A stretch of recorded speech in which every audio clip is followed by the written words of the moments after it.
Okay, hey there, YouTube. Looks like we're should be on here. Looks good. Looks good. All right, so my laptop is a bit slow right now. We'll have that set up in a little bit there. But once again, I have work set up today, which means I don't have a day off this week again. Been busy at work, which is again really something I like, but also really something that's not great. But you take the good with the bad here. At least I've got a job during a time where I know a lot of people are sort of struggling with that. But in any event, yeah, I don't have as much time as I'd like. I haven't been able to get some of the stuff for games, but we're going to just do something pretty quick here.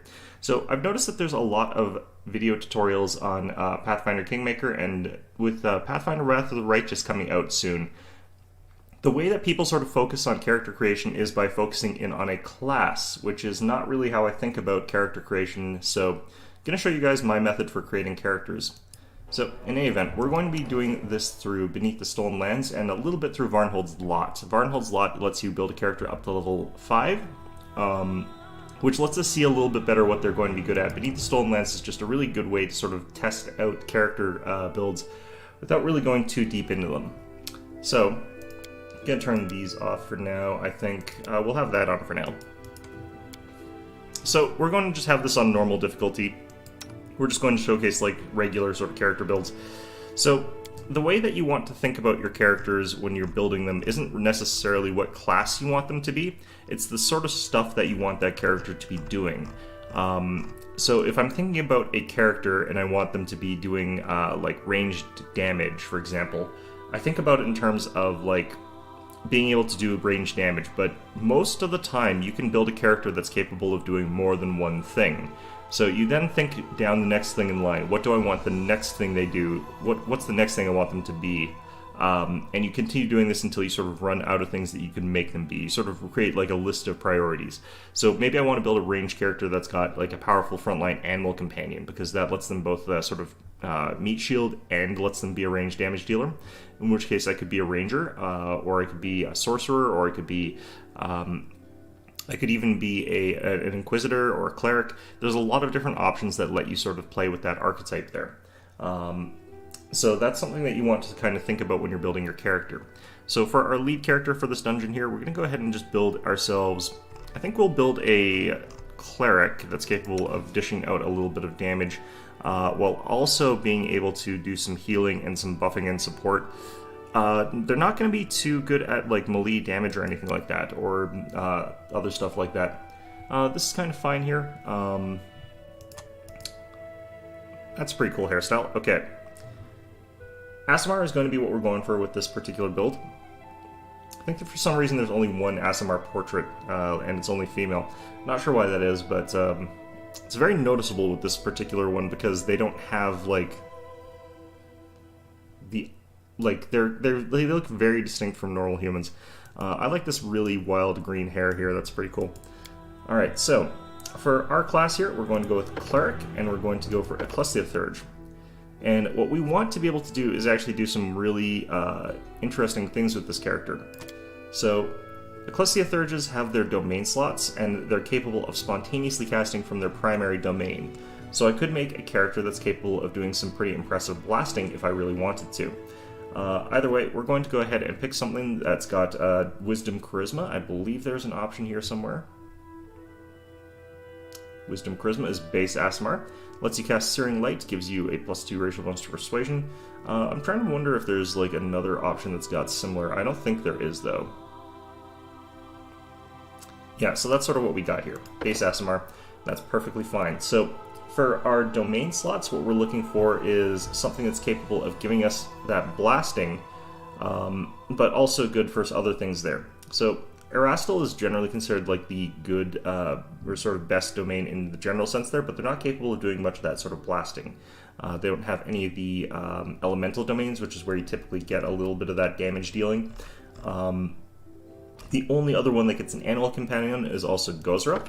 Now, Gozra is kind of interesting because we can get the air domain, which does give you Shocking Grasp, protection from arrows, Lightning Bolt. So things like Lightning Bolt, Chain Lightning, those things are actually quite powerful, and it would also let us get the animal domain and have that animal companion there. What I probably want to do here is not go for this one. We probably want to go with one that's got fire. So someone like Serenray is good for this. The fire domain, being able to spontaneously cast those spells, is going to give us good scaling fire-based evocations. That would be a particularly good option. So you're just really looking for something that's going to give us access to that damage. The problem with Serenray is that it's hard to find a good secondary one here. So we could do this. We could go with Channel Negative, but it's blocked out for Serenray. So that's unfortunate. I don't know why it's not for Ra still, honestly. Because it should be. But yeah, like, I can't remember who else has the fire domain here. It's just one of those ones where it's like difficult to remember. Alright, Asmodeus. Okay, well that works. So Channel Negative energy, he's banned from Channel Positive, and that's fine. Our primary domain is going to be the fire one. Is that the primary? I cannot tell with this all that easily. I might even be getting this wrong, because it's supposed to be giving me a primary domain where I can spontaneously move slots from there. So this gives us Burning Hand, Scorching Ray, Fireball, Controlled Fireball, Flame Strike, and then some summons later on that are not as good. But at that point in time, we're going to be mostly going for like slots that are giving us other things there. We also get Firebolt, which is not really that great. And we get Magic Domain here. We can basically hit people with stuff with that spell there. Get access to some interesting arcane spells there. Other options are Trickery Domain, basically getting a mirror image immediately there. Could also get Evil Domain. This doesn't really help us in any sort of tangible sense there. Law Domain still doesn't really help us that much in any tangible way, so probably going to be Magic Domain. Alright, so for our particular build here, we're going to have a little bit of strength, so it's not as though the Magic Domain's Hand of the Acolyte is going to be too bad for us. Should be Wisdom modifier attack roll, which is good. Oh, right. Okay, so Fire Domain, click this, then do Magic Domain. There we go. Alright, what is wrong with my laptop here? It's just completely stuck.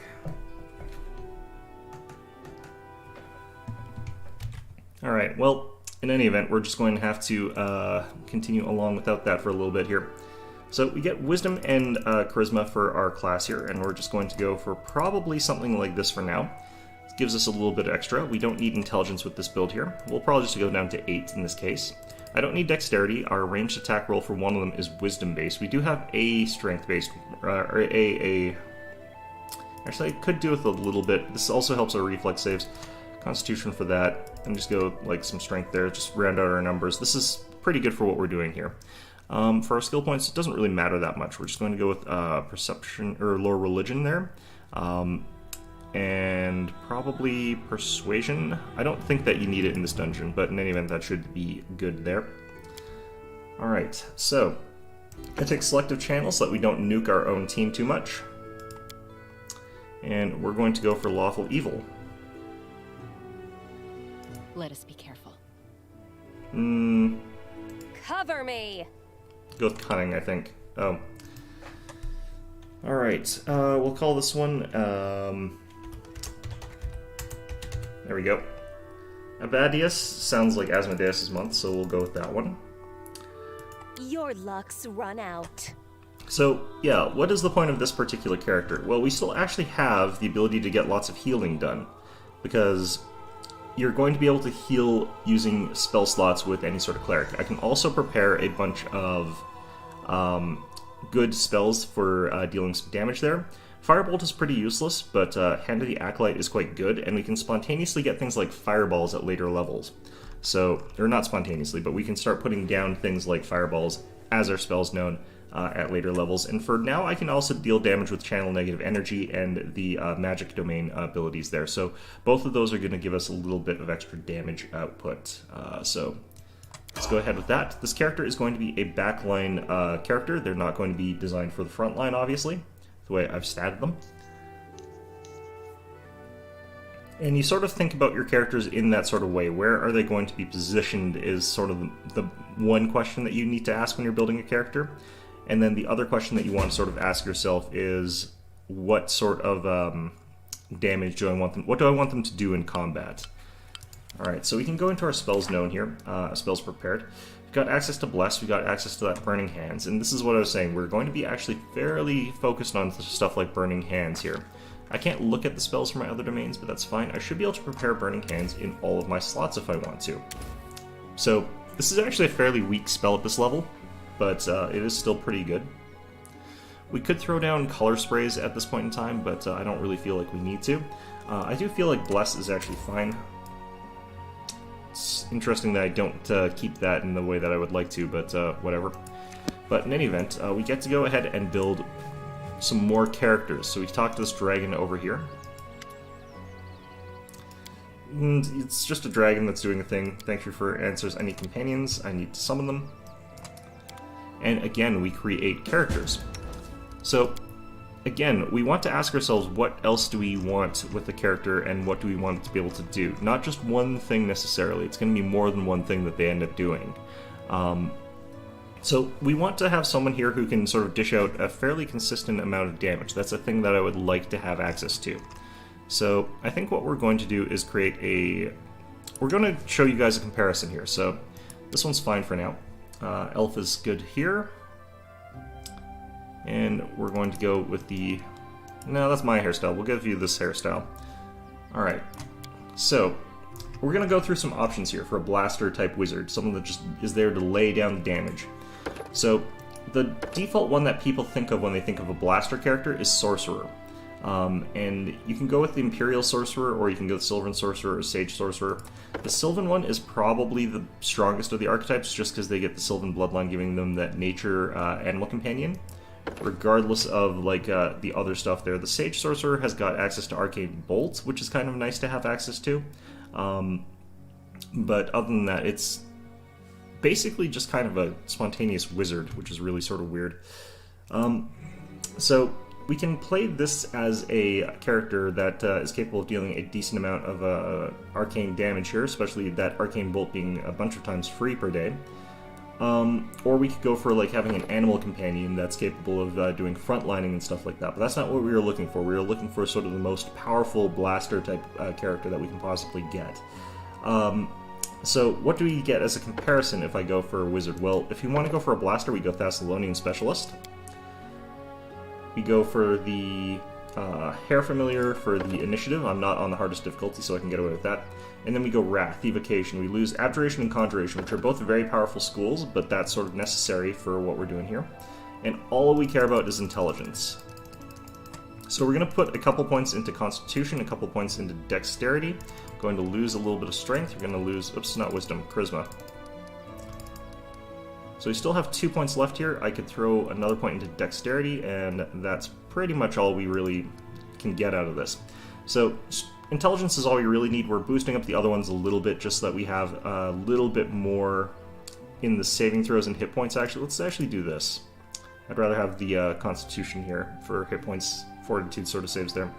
So we go with the Knowledges. We could fill in the Lores as well, but they don't matter as much. So we'll just throw in points in something like... Yeah, we'll just do class skills. Alright, and Perception. Okay, fine. So what makes this character better at blasting? So we have to get to that still. Evocation, and we take Spell Specialization for Magic Missile. Did I take both feats already? Yes, properly, okay. So we can take things like Burning Hands, but we're definitely going to take Magic Missile. And what this does is it's basically going to fire a dart here, 2 at 3rd level. With Spell Specialization, we fire 2 darts. I guess I have to take a bunch of stuff here. Ear-piercing scream, blah blah blah, large person, blah blah blah. Doesn't matter too much what we're taking right now. And our other schools are hard banned, so we can't sort of weave those in there at all. Where's Reduced Person? Alright, there we go. It's a spell list. I'm always ready. That doesn't sound right. Enemy near. Alright, so we'll make this guy a lawful neutral.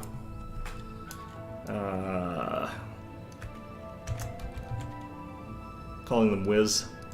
Alright, so the more important thing here is that we get to look at this stuff here. So we get the special skill evocation abilities, which gives you intense spell. Whenever you cast an evocation spell, it deals hit point damage at half your wizard level to the bonus damage, minimum +1. So by level 4, we're going to have an additional +2 points of damage. At level 6, we're going to have an additional 3 points of damage. This bonus only applies once per spell, cannot be split between multiple missiles or rays, blah blah blah. So this actually adds in a decent amount of extra damage there. We also get access to those force missiles. So if we were to compare this to the Sorcerer, the reason that this is better is because of the intense spell, but you might notice that there are certain things that we get out of Sorcerer. So again, we're sort of hopping back and forth here to take a look at what we get. Again, the Sage Sorcerer is our best bet for this one. We get Magic Missile at level 3, unfortunately, is one of the big downfalls of this one. Later on, we get access to School Power, which is not as strong for us here because we're relying on Blasting, and those don't usually use those save DCs. And then we get Arcane Apotheosis, so really not that necessary here. If we're just looking for the maximum amount of extra damage that we're capable of getting, it's really Wizard that sort of does that. Other options, we could go for Kineticist. The thing about Kineticist is that it's the most reliable, consistent form of damage for these classes here. So I would pick something like, say, Fire, because this gets us access to touch attacks earlier. I don't really need to be taking Soul Focus Evocation because we're not... so we would take Point Blank Shot with this one. But we also have the wrong stats for this, but we're just going to ignore that. So basically what we're going to ultimately be doing here is trying to just create a character that's capable of dealing as much consistent damage as possible, because they're going to be constantly throwing out these shots with their Infusion Fire Blast thing there. We could also use Dazzling Infusion, but that's not my favorite. But basically what we're going to be doing is hitting the enemy very, very consistently, very commonly with the Eldritch Blasts, which deals good damage. It's basically like a spell every single turn, but it's much weaker than a lot of our other spells, and it scales worse. So that's kind of the downfall between that sort of choice. And so yeah, those are sort of our main choices there. By the way, the reason that I'd say that the Sorcerer is also weaker than the Wizard if you're going Thessalonian Specialist is that the Thessalonian Specialist actually has as many spell slots as a Sorcerer does.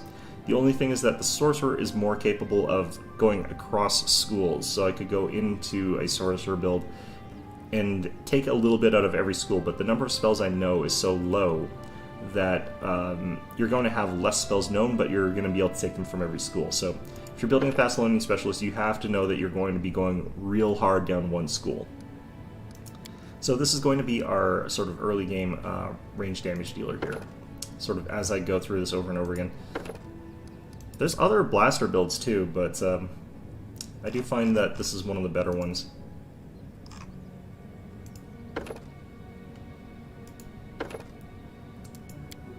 Alright, and we have to select these again, bloody heck. The one sort of like big flaw with this type of build is that I don't get access to the ability to spontaneously cast spells or pick spells, so if I need to fight a swarm, I won't necessarily have my Burning Hands ready. I'll probably just have a bunch of magic missiles. Stuff like that can actually be pretty bad for us. And of course, lacking in grease is also one of those things that really hurts you. I feel faint.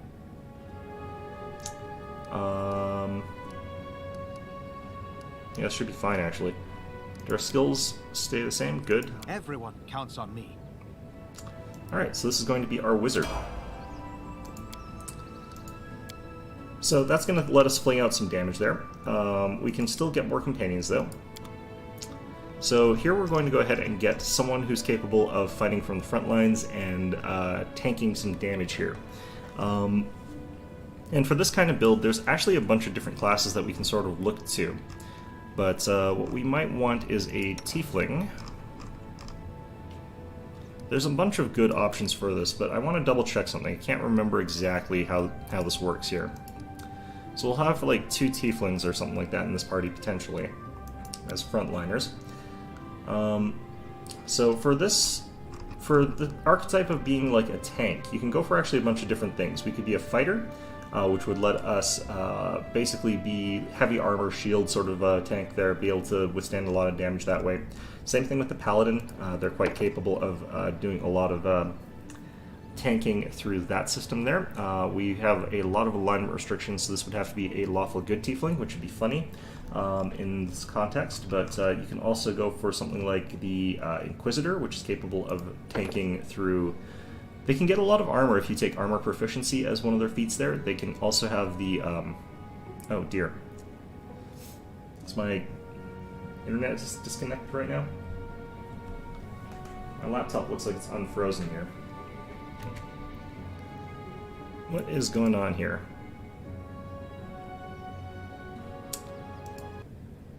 Is my game frozen completely? It has. God damn it. Okay, well, I guess we're closing the program. We're going to open it back up, and I'm going to have to redo that. That really sucks. Oh, God. Okay. This will give me time to putz around with my laptop a little bit here. Maybe I have to restart it. It's saying they need like a newer version of Windows, which is not going to be a quick thing. Okay. Crikey. Thank you, game crashing. I've not had that actually happen that often. Okay. Looks good.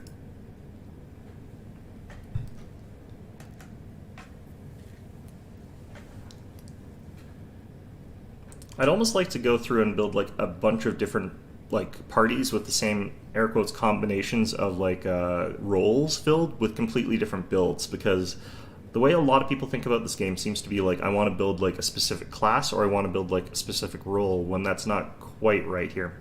I hope that's saved. Part of it's saved. I don't have to remake my primary character at least.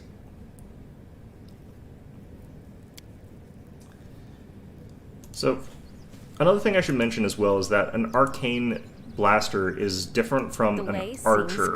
An archer fills a similar role in that they're both sort of ranged damage dealers. But the range damage dealing from a bow user is a lot more reliable, but requires you to be able to hit armor class. And if you're hitting someone who's got really high armor class, it's much better to be attacking them with spells, because that's going to let you deal damage a little bit more consistently that you're not going to be able to deal with a bow.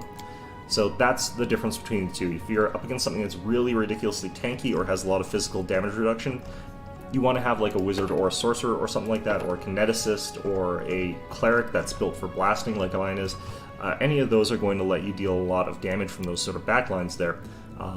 Whereas if you're trying to rely heavily on those sort of arrow attacks, you might find yourself missing all of your shots there. So you have to sort of just be mindful of that being something that can happen.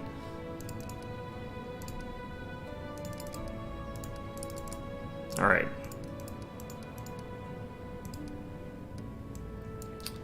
So we'll just do that there.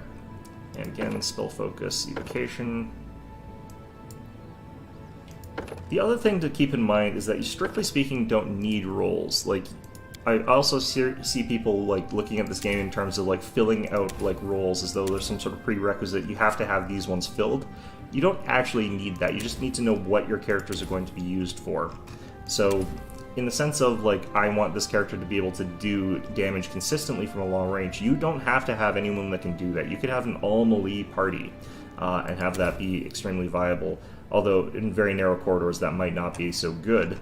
But not having to worry about a backline can be beneficial. I don't like shotgun grasp all that much here. Let's take color spray. So yeah, like just being able to deal with that, it'd be... Let us bide our time. Pretty effective there. Alright, lawful neutral. Sure. I like how none of these guys have birthdays. Okay, so complete that. And look at our character here. We've got a bunch of abilities here that we could practically set on autocast here. And the Acolyte is going to be sort of like a primary thing for a little while there. But we can also like use our Blessing of the Faithful to have that be effective there. Have access to this Light Halo, which doesn't really do much. Alright, I need companions. So again, we're going to look for a tank type character here. We'll go with this one's fine actually, and go with slightly different horns there. The problem with tieflings is they don't have good hair options. None of their hair options are any good. Could make his hair like this color here, make it look like his skin. Let's go with that. Alright, so like I was saying, there's different options here. And you sort of go through the list here and think about whether or not a class could become good at tanking. A lot of that has to do with things like armor proficiencies and buffs and abilities and class abilities. So Fighter is capable of becoming a fairly good tank just from their basic proficiencies and stuff like that. Being able to use tower shields also helps, but we're probably not going to focus on using tower shields. Inquisitor has some really strange builds here. What we do is you use Judgment to gain extra armor class. We take armor proficiencies from our feats and stuff like that. And yeah, we could do quite a lot with that. Now, unfortunately, the Sacred Huntsman and basically most of these lose access to Judgments. Tactical Leader seems to be the only one that keeps them. Not necessarily sure when this one would be better. I believe this one's actually... like, the base Inquisitor is very, very similar to this. I think you lose Bane Weapon. Nope, you still gain that one. What does this actually lose? Is it the Stern Gaze, Cunning Initiative, and Solo Tactics? Is it the Tactics? No, this one focuses on Tactics.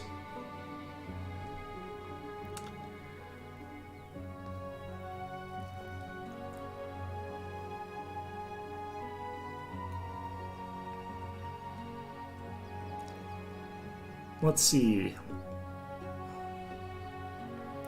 Yeah, I'm not 100%... I've never been entirely sure like what the difference between this and the other is. It looks like I lose Solo Tactics, as I'm guessing part of it. Because if I could just use that, that would actually probably be fine here. So yeah, I think we'll go Tactical Leader. And the thing is, we can also make this someone who's got access to some other interesting things going on here. So there is one of these guys in here which has armor bonus +1. That's why we're picking these guys. I can't remember which one it is though.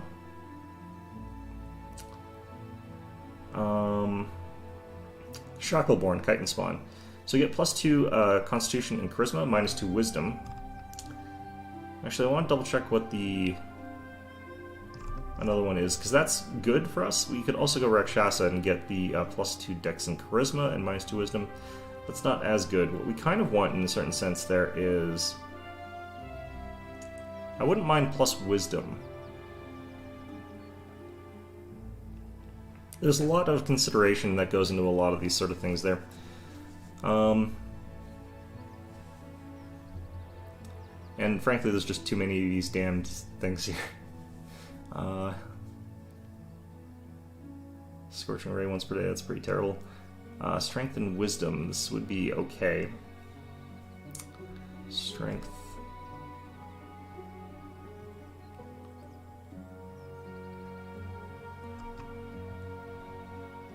Okay, I might just be okay with having a little bit less Wisdom with this character. It doesn't, strictly speaking, affect Judgment, which is sort of the important thing. It just affects our spell casting, which, while important, is not that important. Yeah, so we'll go with this. For our deity, we're going to probably either go Gozra or Rastil, one of the two. I think Gozra. Then we'll go with the Animal Domain, so that'll get us access to an Animal Companion later. Level 4 here, that's all we get out of this. Could do something like, if we wanted to, we could choose someone that gets us Protection Domain. I think Torag gets us that.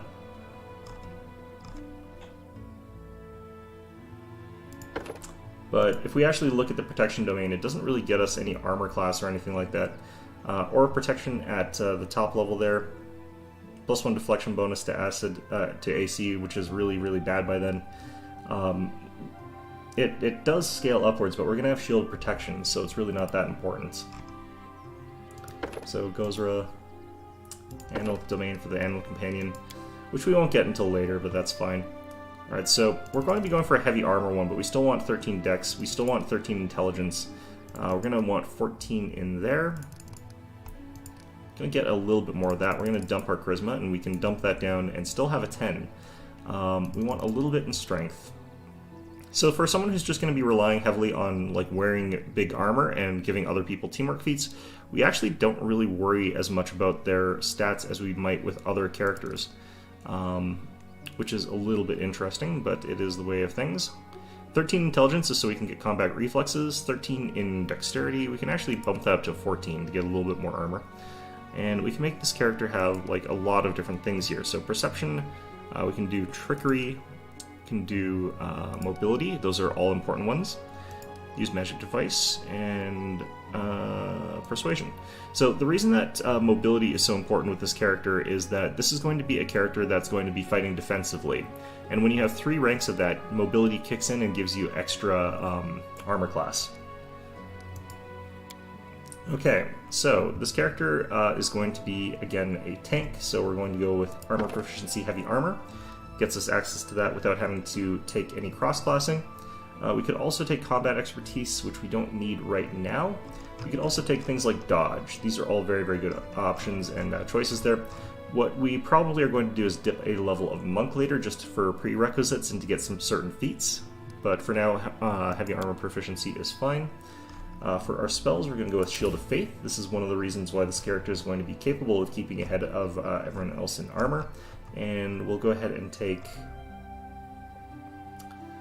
I think we'll go ahead and take Cure Light Wounds, just to have that more available to us if we need more of it. Burn! Slice! Behead! Okay, so with the deity I chose, he's true neutral, so we'll make this guy true neutral. Actually, that's not so much a madman, I think. Let's go with Grumpy. Ah, entertainment. Alright, we're going to call this guy Stock for no good reason. Don't know, don't care. Definitely feel like this is a more dwarf sort of voice, but... Alright, so this is going to be a slightly weird character. And lastly, we're going to get a melee damage dealer. Just check something here. Still can't get this laptop to restart. Gonna have to definitely do that before I go to work today. Alright, so... Going to get another companion. This one is again going to be a melee companion, and this is going to be like a companion to our melee tank.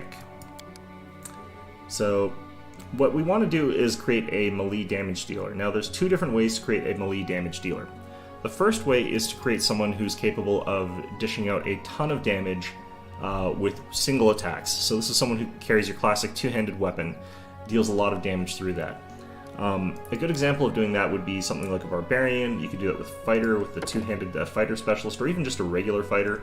You could do that really effectively with the. You can do that with the magus, the inquisitor, paladin, ranger to a lesser degree. Any of those classes is capable of dealing a lot of damage. It's less a sort of a decision though between that and your class. It's how focused you want to be on a particular style. That's usually going to be what determines what your build is, because a lot of the cases when you're playing martial classes you want to multi-class a lot, or at least I tend to think that that's a little bit better. So one of the things that we could do here, for example, is we could go into Barbarian, we could take Mad Dog Rager, we could have our Animal Companion, because it is always good to have those. I don't think we're going to necessarily focus on having those early, we'll get them later, but what we can do is we could just run in, hit people really, really hard with the weapon there. We'll take Weapon Focus at level 1, we'll have Rage, and have like a huge strength score. We have to have some level of care to make sure that this character is capable of surviving. I'm not going to build one of those 2-handed fighters though, because those are fairly straightforward. You take your sort of weapon focus, you take all your bonuses to hit, and you take power attack, and that's pretty much you set. What I'm going to show you guys is a couple damage builds for people who are trying to use 2 weapons, which is something that is harder to do, is not necessarily better, and is easier to screw up really easily. So one of the things that's interesting about a 2-handed weapon, or 2-weapon fighter, is that if you want to do a strength 2-weapon fighter, you want to go ranger, not fighter. And if you want to go for a dexterity-based 2-weapon fighter, you want to go fighter, not ranger. And the reason is that Ranger is capable of getting the 2-weapon fighting feats without meeting the prerequisites. So at level 2, I would be able to take 2-weapon fighting with the Ranger, and I would be able to deal a lot of damage with my high strength there. The reason that the fighter doesn't do that as well is that I have to have at least 15 dexterity to get 2-weapon fighting with a fighter. Same thing if I'm going for something like, say, 2-weapon fighting with a rogue or whatever, but rogues are more inclined towards that dex style build anyway. So the classes that I would say you can do this with are things like the fighter. You can do it with the paladin to a certain degree, the ranger, the rogue, the slayer. Those are the ones that most benefit from having a 2-weapon fighting build. The other one is the alchemist vivisectionist. And the way that I would sort of build a vivisectionist type build is I would probably go for one level of alchemist so that I could get access to mutagens and stuff like that, gain access to my first point of sneak attack. This would be a good starting character, and then you would level up one level in rogue with the knife master, and then I would probably go into a couple levels of slayer. And by level 4, I finally get 2-weapon fighting. So this is a late bloomer sort of build there. Capable of dealing a lot of sneak attack damage, considering that at level 4 you'll have 2d6, level 3 Slayer, level 5 total you'll have your 3d6, so it's as though you've got full progression. You'll have to find a way to sort of progress it faster from there, but you get the fighting style Slayer talent there, then you can get those Ranger combat feats. Pretty good way of doing that. The other way to do this is going for a dex build, which is ironically not so much the sneak attack one. The thing is, when you're 2-weapon fighting, you lose accuracy, so losing too much base attack bonus is not necessarily to your benefit. But if you're going for a straight dex build with like light weapons, fighter is actually one of the best ways to do this, because they get the sort of weapon training bonuses, weapon specialization. They can make it so that their light weapons are dealing a lot of damage. They get a bunch of bonus feats so they're capable of getting weapon finesse and slash and grace. So that would be an effective way of doing that for them. I'm going to show you guys the Ranger strength-based one here. For this one, we're going to go ahead and just keep a standard one, I believe. I think all of these lose Hunter's Bond, which is kind of making it so that none of these are as good as just having, like, an animal companion. Some of these are kind of interesting, but they're not good.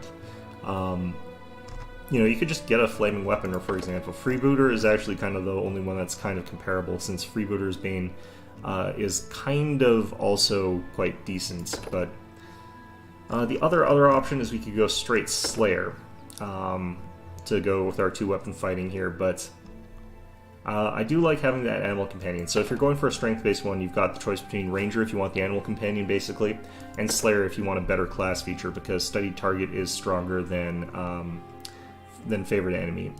Things like Vanguard and Deliver, I don't really care about these all that much. They're not too interesting to me. So, although Spawn Slayer's got some interesting bonuses and doesn't spend really anything. Alright, so after all that's said and done, what we're going to do for this one is go Motherless.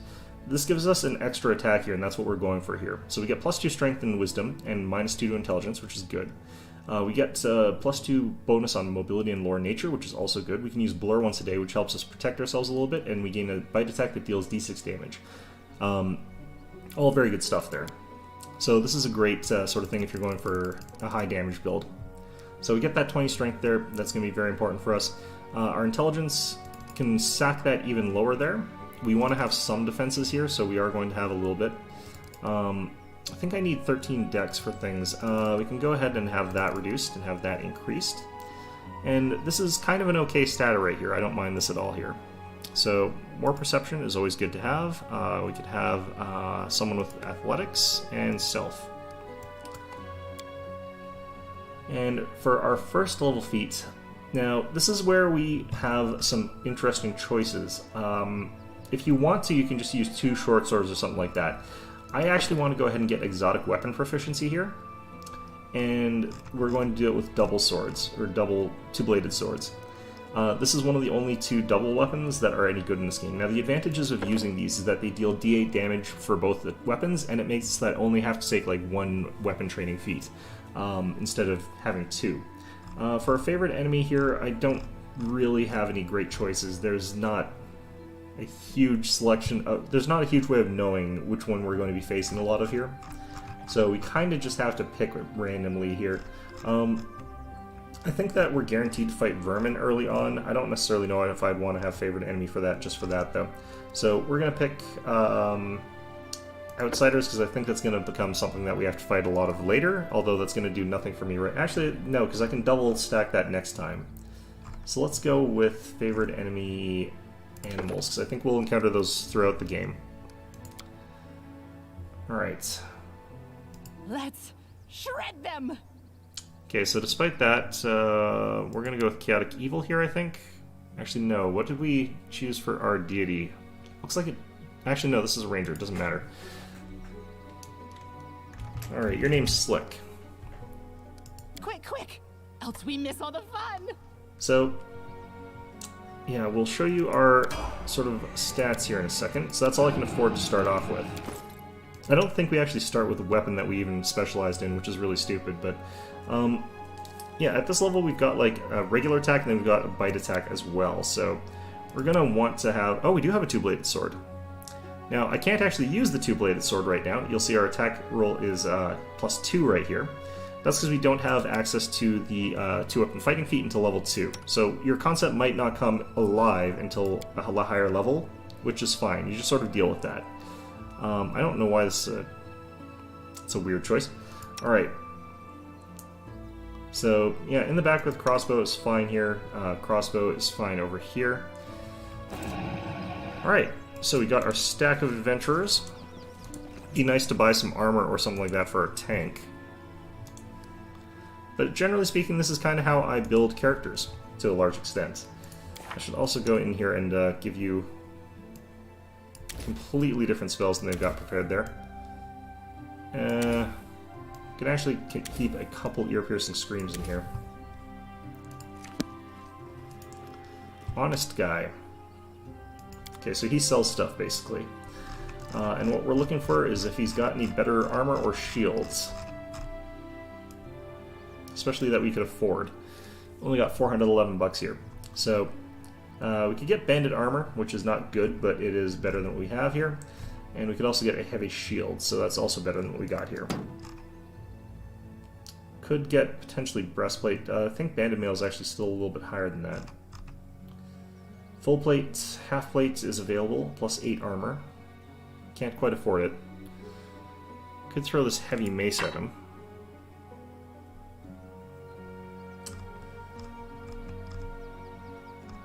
Yeah, he's got kind of a really eclectic set of things you could buy off of him. Alright, so for our tank we're going to have to go bandit mail. Alright. And like I said, tanks are kind of the ones that are the most reliant on just having good gear. Short spear is fine, technically, although we could just throw the trident in there, I guess. Which is better? The trident, okay. Interesting. I've got a bunch of weapons that I'm realistically not going to be able to use effectively. Let's go ahead and chuck them.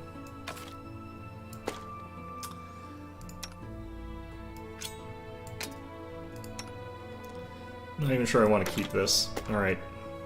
Just gonna go in there fists flailing. Alright.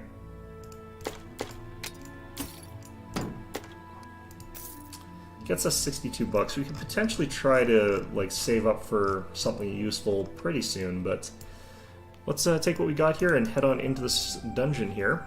We'll be getting 2 more party members later, but they cost 500 each, and we can only start with like 1,911. Probably so as to stop you from accidentally spending every single cent of your money on party members if you had exactly 2,000.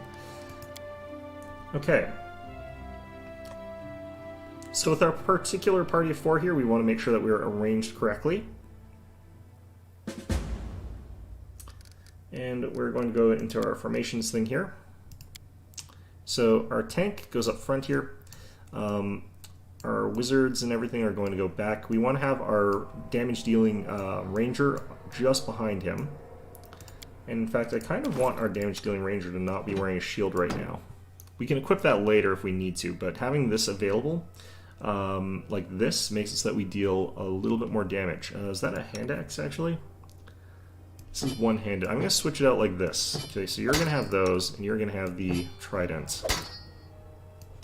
will give you the option to switch to this. The reason I'm doing this is that if I've got the Trident equipped, I can deal two-handed damage here, which means I get the double bonus there, so +7. Okay, and our formation should be set up here correctly. Cool. So let us advance onward.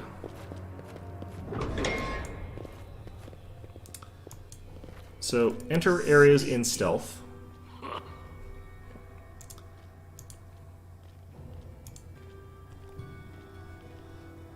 Okay, well, we got some stuff going on in here.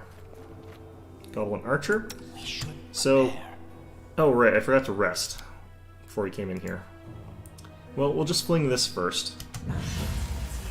And you can see, 2 magic missiles deals a lot of damage by itself. We're going to have ourselves set to use Hand of the Acolyte first.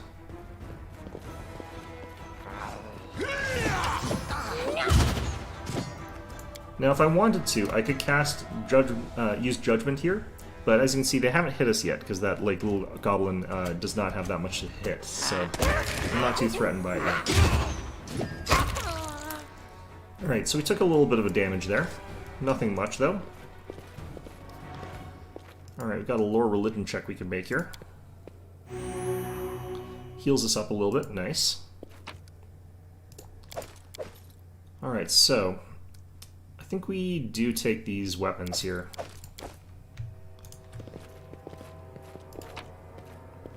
Alright, nice. A Masterwork Elven Curve Blade, that's a very expensive weapon. Masterwork Short Bow. Alright, so...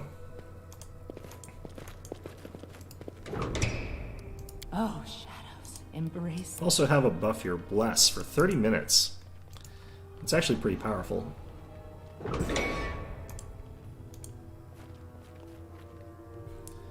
Okay, so got a Goblin Archer back there, Wiz back here. Gonna have him auto-cast Force Missile. A solid plan. I'm gonna cast this on the Goblin Archer here. I crave for adventure. Could also cast this on myself. It'll last a minute. Enemy near.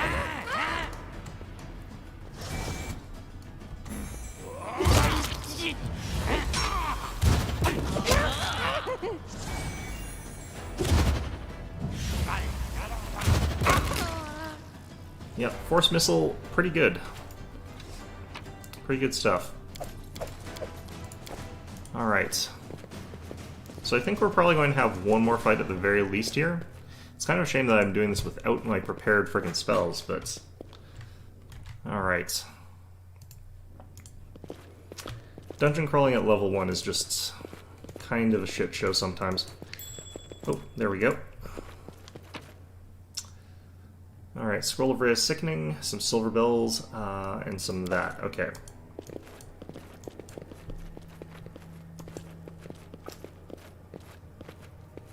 At first, Tridents aren't a reach weapon, are they? It's too dangerous. But then I insisted, but I should. I need that to survive. Then I argued. Then I agreed to do it. It's so hard to decide whether to have breakfast or not. Right. Some more Cavian stuff. Embrace me. Alright, well, let's creep on forward here. We might get a rest up here pretty soon. Basically, we get these sort of ones where like a person dies and they're smote by lightning or something like that, or fire, and then we get to rest on their corpse for some reason. I'm not really sure how that works or why that works. Alright.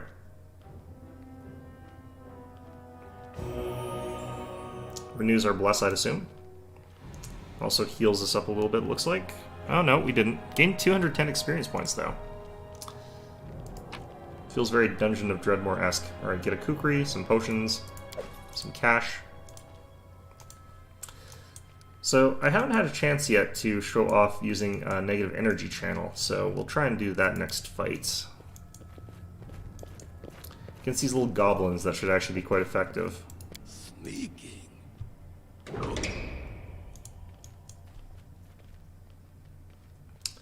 Alright, so... Actually, what is our armor class here? I want to just double check it. It's 21. Can go up to 25, I think, because he doesn't have his thing up right now. Alright, we want to draw in a bunch of goblins before I bother using our other things here. I'm not sure if I've even hit with this thing yet, but I should have probably hit some. Okay, so Wiz, how many missiles have you got left? You still got 5? Cool. Shall we move? We shall move. Could get Slick to boost up her defenses as well. One teacher. Alright, where are more goblins?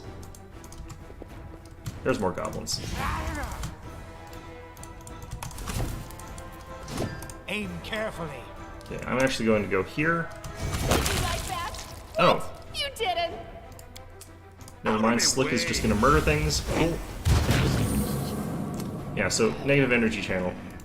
Just basically guaranteed damage. Doesn't matter if Slick is murdering everything, though. Alright. Because my laptop refuses to actually properly update, I have to sort of tab back and forth a bit, which is real annoying. Endless dungeons are usually not my style, but this one's actually not the worst. Kind of surprised I haven't gotten a rest yet, though. The fact I've gone through this without any of my prepared spells is kind of funny. There should be like a higher level goblin at some point down here that's capable of doing a bit more mayhem. Oh, shadows, embrace me. Alright. The heck? There is a slightly tougher looking goblin. Never a dull moment. Whoops. What I want to do here, probably go ahead and use this.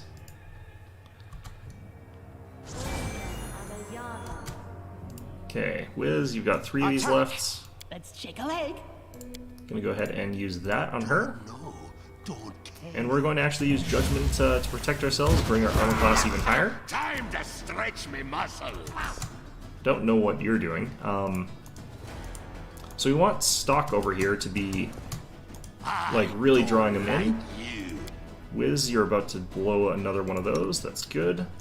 I want to get up here and start using this. Looks like they're in range. Slick starts attacking. Ooh, Stock managed to get hit there despite his 25 armor class. And we're just going to keep negative energy channeling here. Yeah, so we get to rest in the dungeon when this thing happens. Still a very strange way of portraying that you're allowed to rest. But yeah, pretty effective composition here. Okay, so we have our actual friggin' spells now, so I've got my 3 magic missiles here. My 2 ear-piercing screams. I appreciate privacy. Yeah, got back a lot of resources from that. I don't get what this goblin's actually wearing. Like, it's hard to tell what's going on with that one. They look really weird. What's over there? They look like muck goblins, basically. I don't want to know. Alright, Wand of Shock and Grasp, it's useless. I managed it. A Masterwork Javelin, interesting. We could actually make that a ranged weapon build for later.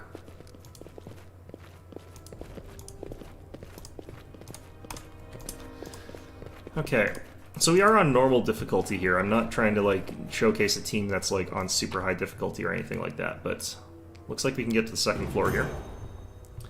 And it sounds like that leveled us. So this is where we can get our 2nd level Ranger here. This is the one that's kind of exciting to me, because this is where we get another, like, this is where we get our 2-weapon combat. So I don't meet the prerequisites at all for 2-weapon fighting. I need Dexterity 15, I've got like 13. But we can take it, right? So that doesn't matter at all. So we can just go ahead and go 2-weapon fighting now. Cool. Done. For our Inquisitor that's in melee here, we get Cunning Initiative, which doesn't really help him too much. I'm just going to go ahead and take more of the sort of same skills that we're doing here. He is our Trickery guy. I don't need, actually, Persuasion as badly here. So we'll go with Mobility. There we go. Another weapon feat here, or another feat here. Bless is good to have access to. It seems like we can just get Bless from a few things, but we'll have that available to us anyway. Just in case. For our Wizard, just going down the line of Wizard here. Nothing too special this level for him. Oops. Let's make less in religion since we already got someone who's good at that. Okay, so spell specialization, we're going to keep that as magic missile for now. Even though it doesn't do anything technically this... well, actually, no, it's still required for us to go up a level. Let's just grab Hurricane Bow, I guess. Cause Fear, I don't really care. Alright.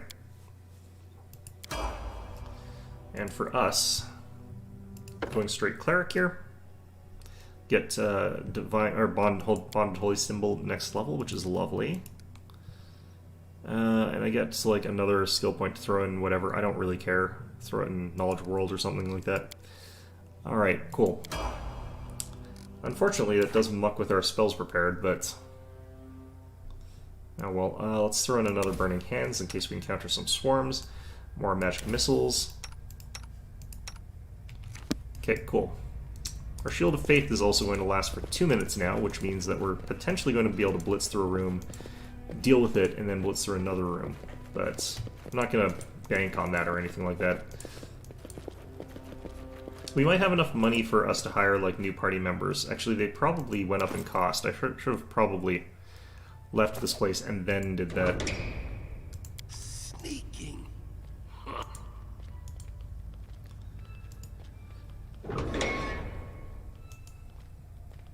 So, this is the character that I want to sort of, like, be able to see what she can manage here. So, she should have 3 attacks here. She's got a bite attack, a natural bite attack. She's got 2 melee attacks there at +5. And the damage on them is pretty high here. So this is, I think, for the swords there. Yep, this is the offhand sword, and then it doesn't list the bite. But +5, +5, +5, I think, is her attack routine.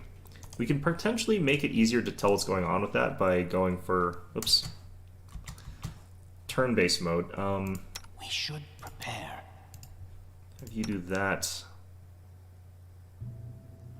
got Firebolt as a spell-like from Race.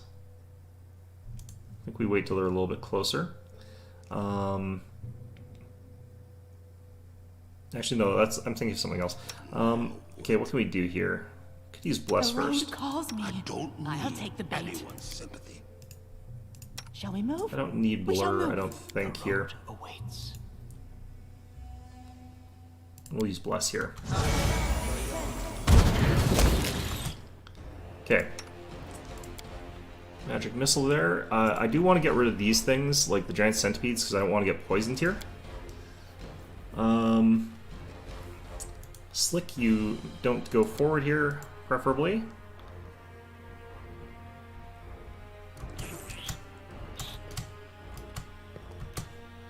Okay. Let the attack commence! May I see your entrails? Oh, she just one-shot the mite with her first attack, so I didn't get to see any of her other attacks. Well. I spy.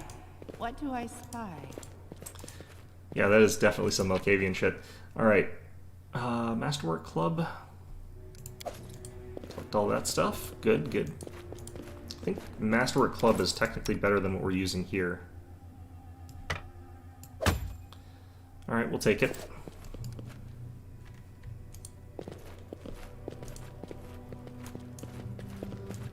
Head on through. Oh, shadows, embrace me. Okay.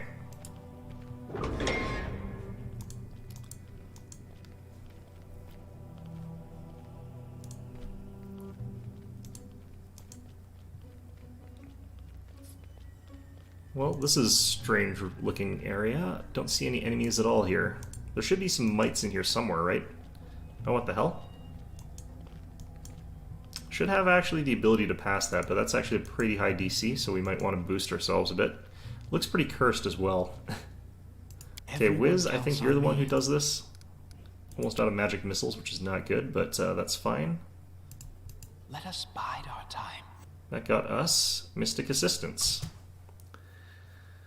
And 210 experience points. Interesting. Alright. So next time, I think when we hit level 3, I'm not going to level up. We're going to leave and we're going to buy some new mercenaries and see how that works for us. I'm out of sight. I'll carve my name onto your flesh. Well, okay, interesting. Just get ready to do this. Slick should be fine here. Stock, probably fine. Burn, slice, behead. Something coming behind us? Why am I changing angles here? Oh, the giant centipede's immune to that. Interesting. Unless I didn't have angle on it. Alright. So I do like strength two-handed fighters way better in certain circumstances. One of the things that's going to happen later is I'm going to be casting Enlarge Person on her. And she'll also have access to lead blades. Now, I haven't actually confirmed this, but in the tabletop it is supposed to stack. You're not able to, like, stack all size bonuses, but you can stack some. And I believe that lead blades and Enlarged Person is one of those sets that's supposed to stack. I don't know why we can't take all the weapons in here. That would have been... Oh, shit. What the hell are you? A giant frog. Interesting. I shall not fail. How do we want to lead this one off? I do feel like I would love to be able to bless, but thing is, we actually also improve Slick with all three of her attacks if I improve her. Bring her up to +7, +7, +7. Let's use bless here. We should prepare. Shield of Faith here. The road awaits. Okay. So these frogs are assholes, Let but... us bide our time.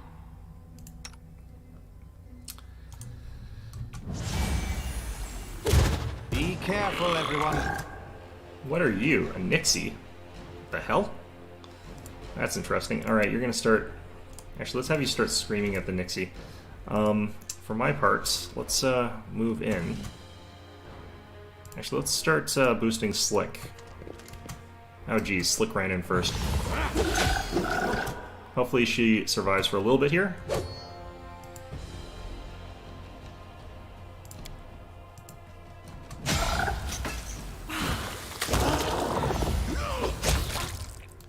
Yeah, you can see, like, Slick really churning her way through shit here.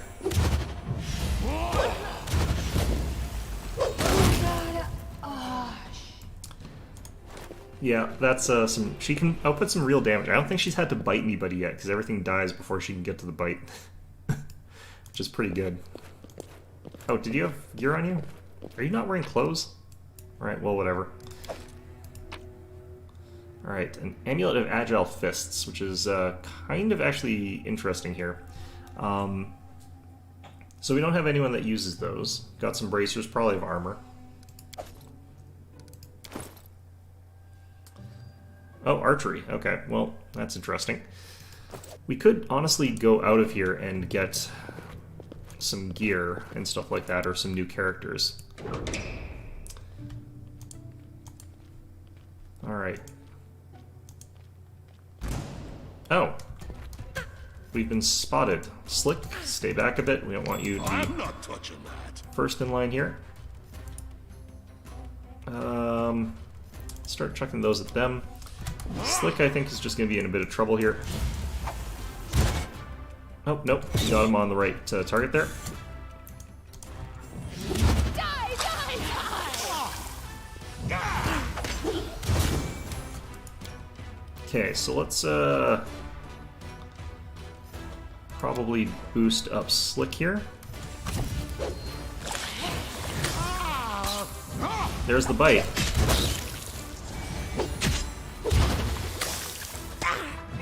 Bite again.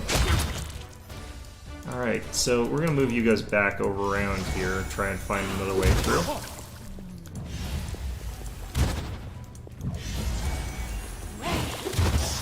Samir there. Don't want to run onto that trap, really.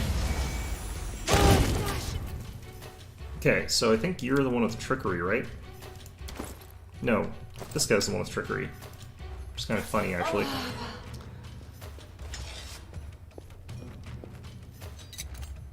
It's gonna kill everybody? Well, it's done now. Nope, okay. You get a lot of rests in this version, in this mode. Probably more than you honestly should. I If I'm managed it. totally fair with you. What's that helmet do? Saving throws against Sonic. That's kind of jank, actually. Oh, right, and corpses. Ooh, is that a ring of protection I spy?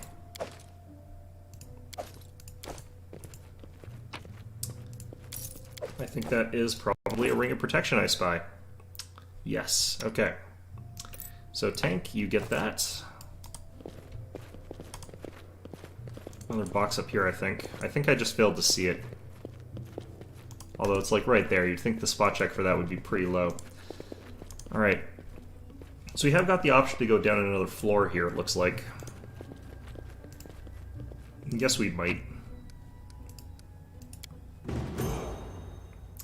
And again, that gives us a level. But I am going to leave here. I hope this gives me the option to leave completely. If not, it's going to be a long-ass trek.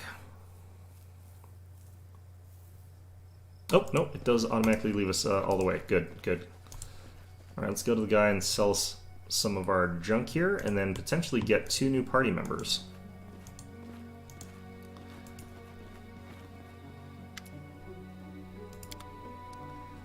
Okay, so we got a bunch of these sort of weapons here.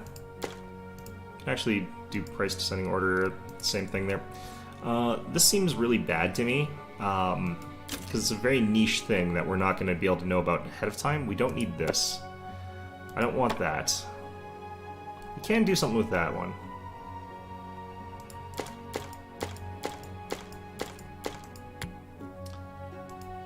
Kukri, short spear, daggers.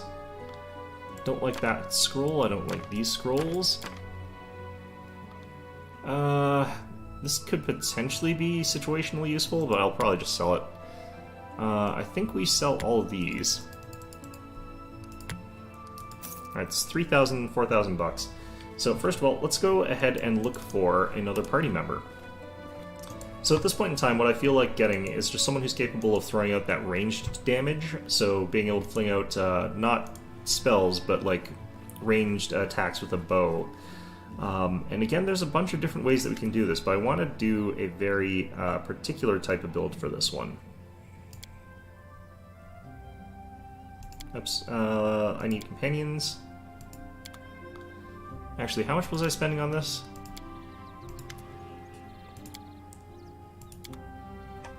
Doesn't tell me how much these are costing me. Alright, so we're going to get an archer. And the archer is going to be a bit of a weird one. But, let's see. That first one was at... Oh, I like that. That's a good hairstyle. Let's give you different colored hair, though. That looks very Fallout. Alright, cool. Yeah, so for this, you've got a couple different options here. Ranger is, again, sort of like the defaulty type of archer there. The way that you think about archer builds is that if you go with a fighter, you're going to have access to these weapon training abilities, which makes it so that you can get that +1 damage and +1 to hit very, very consistently. You're going to have that against everything. You also get tons of feats, and archery is actually a fairly feat-hungry set of things there. And you have no problem getting the requirements because you're going to be dex-focused, and the ranged attack feats require dexterity. So Ranger is not really as necessary for doing anything wonky because you're going to get high dexterity and you're going to be firing those shots anyway.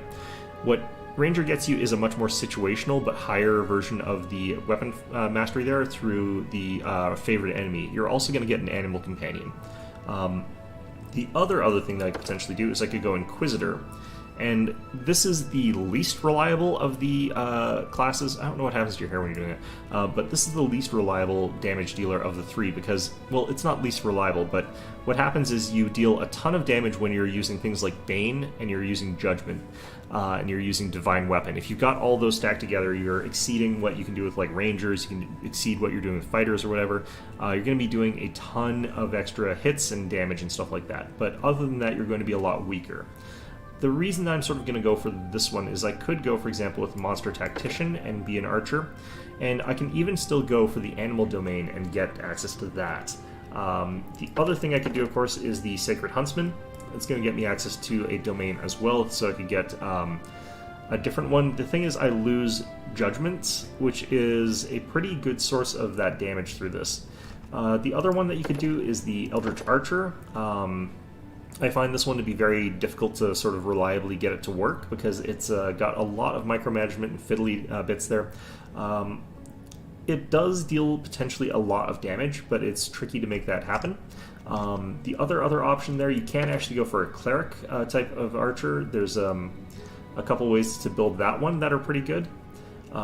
You could theoretically build a monk archer that's better in Wrath of the Righteous, where they're going to be able to take the Zen archer, which makes them wisdom focused for that. But you're going to want high dexterity, and you're going to want you're going to need high dexterity for like feats and stuff like that, and you want armor and from wisdom and dexterity, and you're going to need high strength anyway. So it doesn't really get you too much different. Paladin can also be a ranged character. You can get like the Divine Hunter to get early precise shot. That's really the only reason you take this class instead of standard Paladin. Technically speaking, Smite Evil is supposed to work against things with your ranged attacks anyway, so it's kind of a weird one. What I kind of want to be doing for this particular instance is going for the Sacred Huntsmaster Archer. This is going to mean that I'm behind in archery compared to other archer classes. But we're going to have an animal companion, and we're going to have a really powerful buff later, so we're going for a very compromised archer type. Actually, I might be better off with cleric. No, I don't know if I would be. It's a hard call there. So what we're going to do here is take the Sacred Huntmaster, and what we're going to take for our deity is a Rastal, and we're going to take the Community Domain. For our animal companion, we're going to go with the Leopard. And for ability scores, what we want here is some strength, some dexterity. Actually, I could go with a different race here, but we can dump our intelligence a little bit.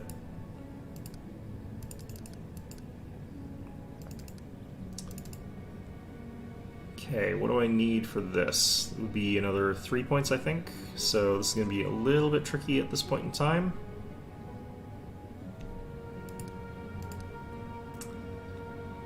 Get it just right. I think we do that. Okay. So, I think that having another person with trickery is good, another person with perception is good.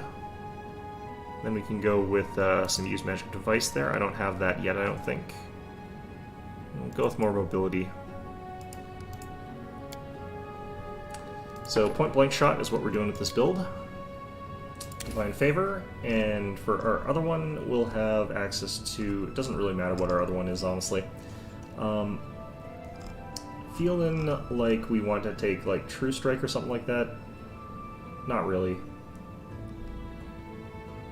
We'll go with Cure.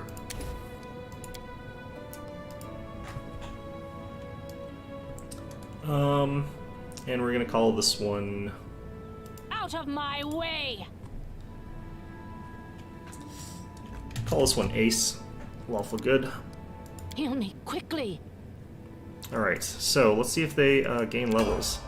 Yes. Are they level 3 is the question, because that's where we sort of actually work as a character here. Alright.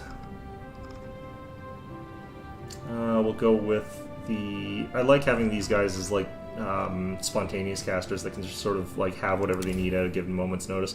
We'll do this if there's something that I can't hit with their armor class being too high. Yep.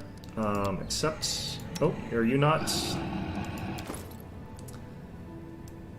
Yeah, if I check here, I think I had to level up everyone else before I could get that person to be level 3.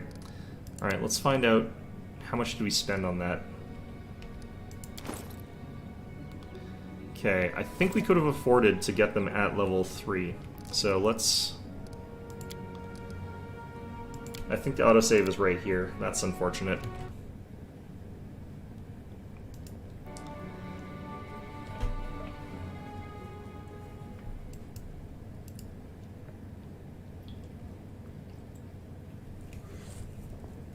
Actually, I think I know what the problem is.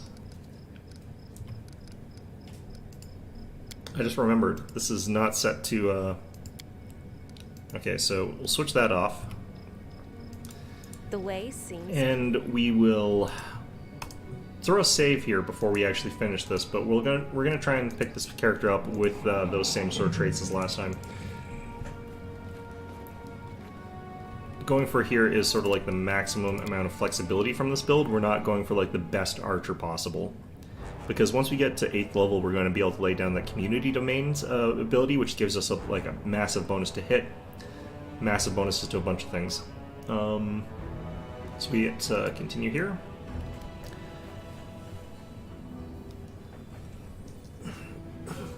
Actually, you know what? I probably don't need another animal companion that badly. Why don't I do a slightly different build here? Go even more crazy. So, actually, I'm going to do a slight change in what we were planning there. Although, I think I need to have Elf for the bow proficiency. I don't think I worry about that right now. I have to go... Actually, no. We got the settings correct now. So, turn that off. I don't think it saved at the point that I wanted it to. It doesn't matter. Alright. Wait, what?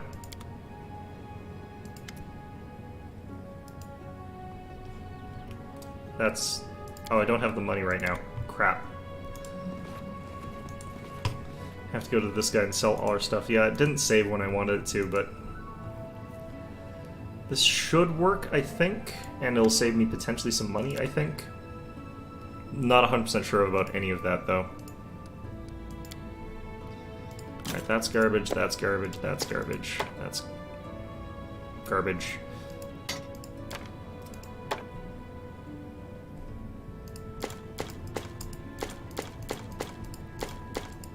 We actually have enough curatives in this party that I might not even need the potions. Because potions of Cure Light Wounds are really good. We've got a lot of healing, though. So what we need is cash. Cash monies. Alright. The way seems clear.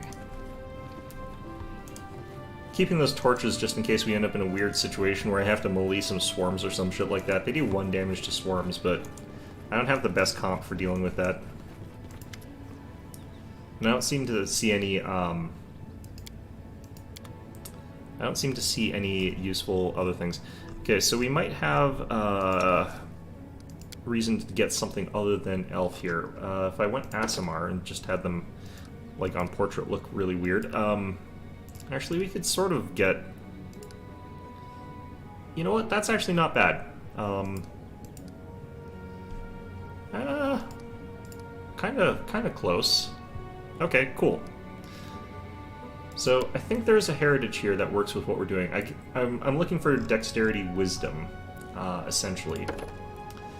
And we would go Monster Tactician if I've decided I don't need more animal companions, because this works out really well for us. And what we would do is go for the, Plumkith. Can use invisibility once per day, which is not necessary at all. Erastil, Community, cool.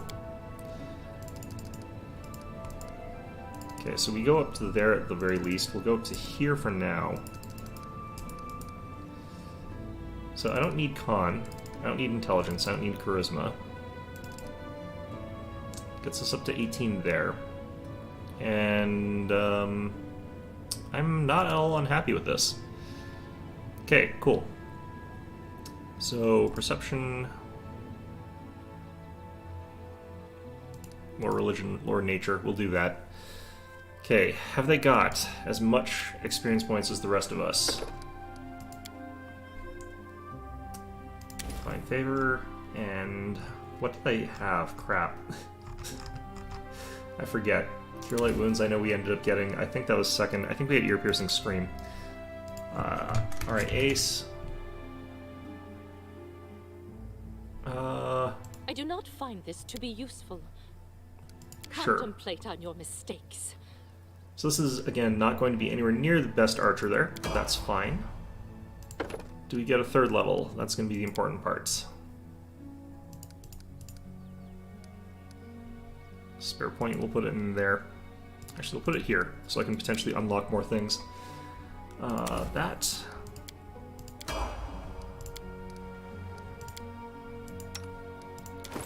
No, I think we have to have the same level as the rest of our party. I think we have to level up our party first and then pay the extra money. That sucks.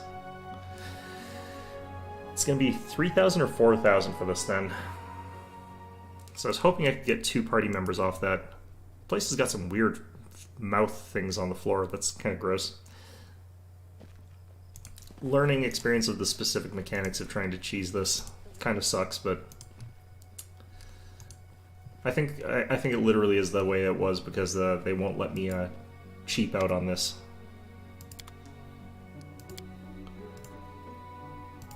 Maybe there's a sell all button, and I could just get like rid of the other stuff.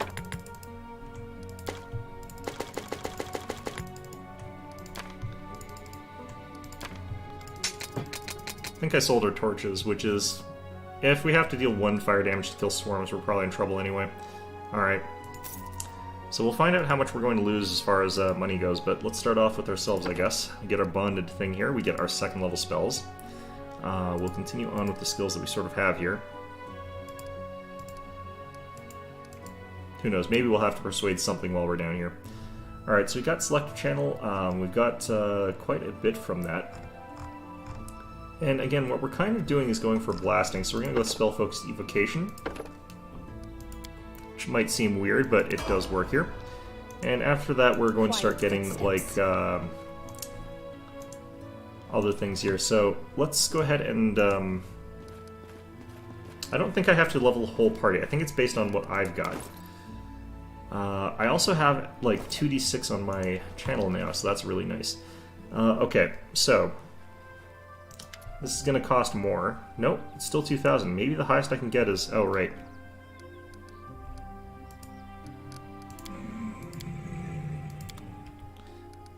If it still says 2,000 after this, then I have to do something else. Or maybe it's just that's sort of the maximum here. Precisely. Might also work if I rest before then. We'll level everybody, see if that makes a difference. I'm really hoping there's a way to get a level 3 companion doing this. So I don't want to have to pay to get the higher level version. Alright. So we got the ability to get greater spell focus for evocation, but that really doesn't matter that much. What we're instead going to do is look at metamagics. Unfortunately, the only one we can really get is like reach and extend. So this makes it so that we fire magic missiles at twice the distance, but what we want to be able to do is just have metamagics that let us fill in more slots with like magic missiles. That's really all we're after here. Metamagic Reach spell, though, can be useful here, so we'll take it. There's some stuff that we can do with that. Oh, I can take the Spell Specialization. Oh, right, this is to double-check it. Let's continue with Magic Missile. We now shoot 3 of them. And then we can take Burning Arc here, which I don't really care too much. And again, we're just going pure blasting here.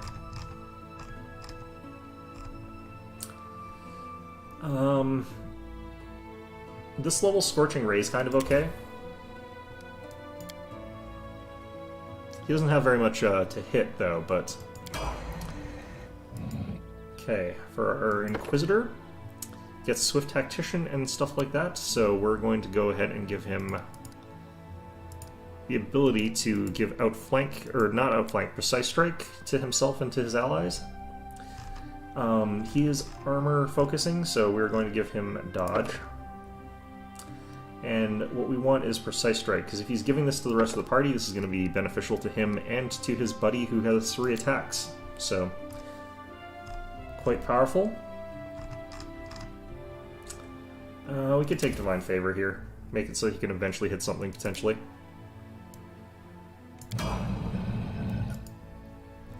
And our Ranger, who has been absolutely blendering everything that she comes across, which is lovely.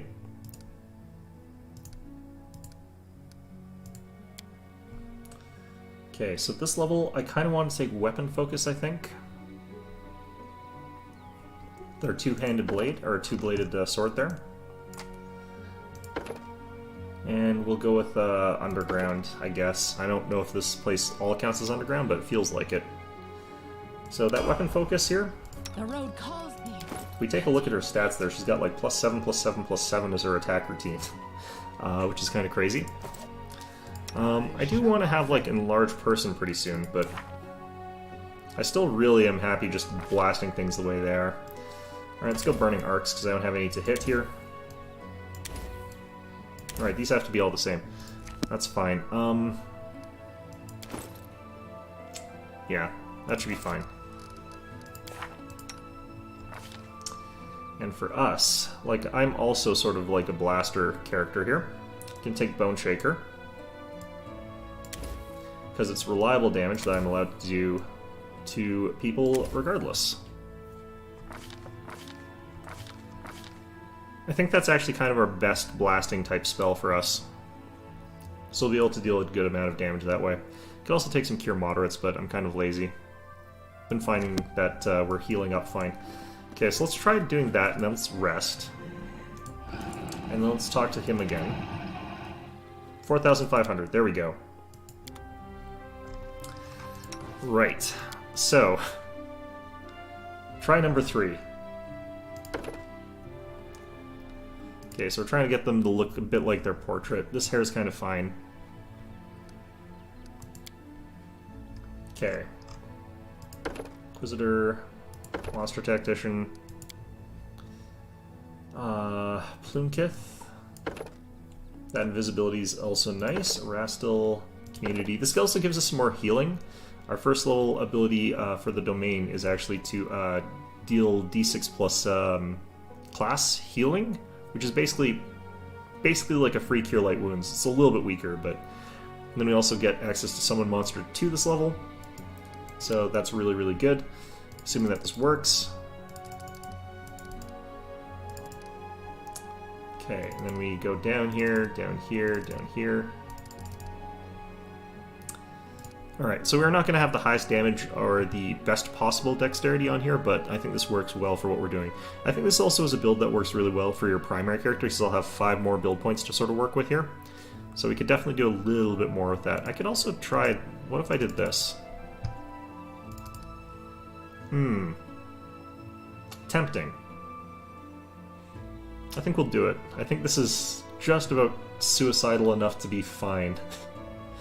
Could also be slightly better to go like this. 1816. Then recover some con. I think that might be a little bit better. No, I maximize to hit. Oh, right, skills. Trickery, Perception, Stealth. Blank Shot. And I can never remember this. Ear Piercing Scream, Cure Light Wounds. Third time we've had to build this character. Adventures are exciting. I think we were Cover having you me. be... I think we're having you be... I can't remember, actually. Brave? I stand ready. That seems fine. Let's move. This had better get me to level 3 this time. Oh, God. Okay, Cure Light Wounds. Yes, okay, there we go. Bloody hell. Alright. So this build doesn't really take off until you hit level 3, because this is when we can take Precise Shot. This is when we manage to also take Shake It Off here. It's going to be good for later, but not really much for now. Alright, and for our last first level spell, we'll go ahead and take Bless, just for the hell of having it. Okay, cool. So unfortunately, that does mean that we don't have anywhere near enough money to hire a new adventurer. We've got like 225 gold in here. Wait, what? I hit the wrong button for the join again. Where the hell is our party members? Do you have my party member?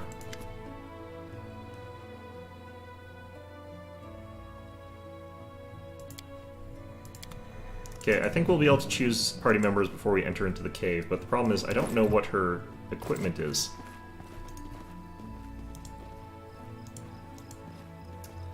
Not that I can afford new equipment anyway, I guess.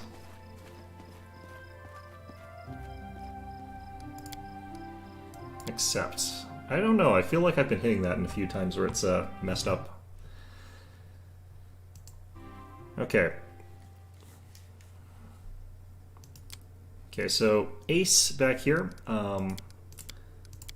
is definitely going to be one of our backliners. We're going to want one more frontliner eventually. But Ace, what do you have for weapons? You've got a longbow right now, which is not very good. The reason that's not very good is we would obviously like to have a bigger weapon at some point in time. Have some scale mail here. Are you capable of wearing scale mail? This is medium, right? And you can have the studded leather, so you've got... because you'll have the more bonus from the dex anyway. So... yeah, Slick over here deals a lot of damage, but does not have much else. I would love to get some more armor class for this guy, but for now, let's just have you... we'll put Fight Defensively on your board here. He's got access to Swift Tactician, so he can give access to his Precise Strike, which gives everybody an extra d6 if they're adjacent to him, which is pretty powerful. Okay, this place is grody. Really don't like it.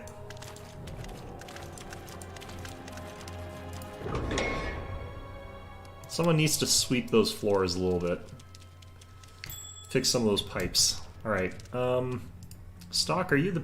who's the best at this? Is it our new one? Trickery 11, you've got 8. Yeah, so Ace... I will make my own legend. Head on up there, we'll go ahead and buff you. Adventures await.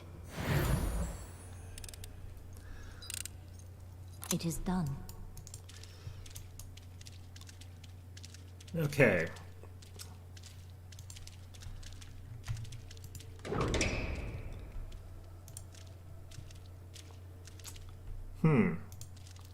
It's very splashy in here. It's very gross. Oh, jeez. That was some fast goblins. Alright, let's use a Summon Monster 2 to bring in a wolf. Stock, just fight defensively over here. Slick, get ready to fight stuff. Wiz, you're doing what you're doing. We should move. Oh geez, Wiz, what are you doing? Goblin Archer back there. Let's start working on that one. For me, I can use my energy channel here. That's pretty good. Slick, where'd you go?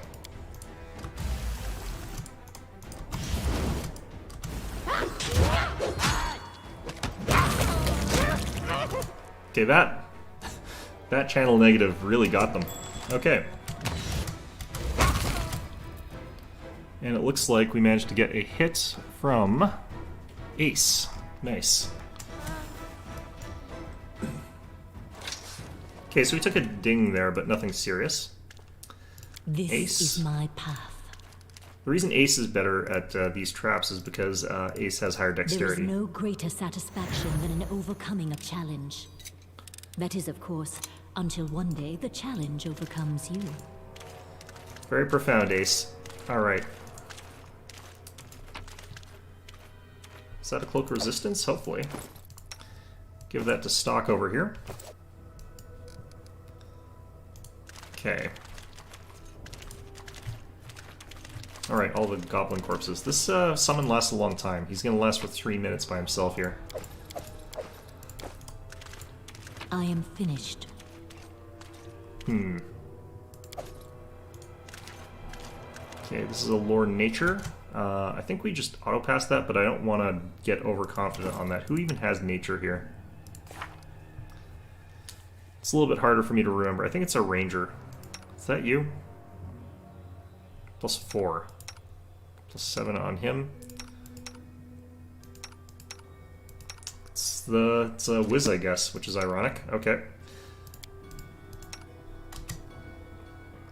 It is far from being an automatic pass here.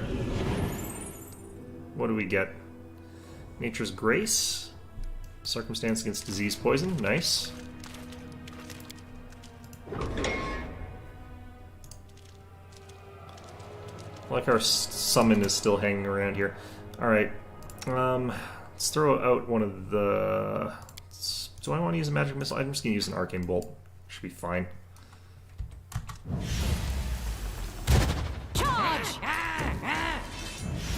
Okay, so I want to actually just get rid of that archer right now. Let's have you fire at them and Ace fire at them.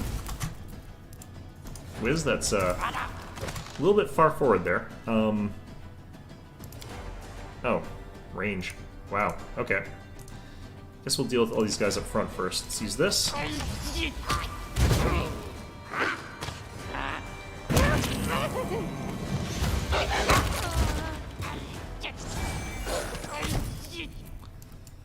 Okay, cool.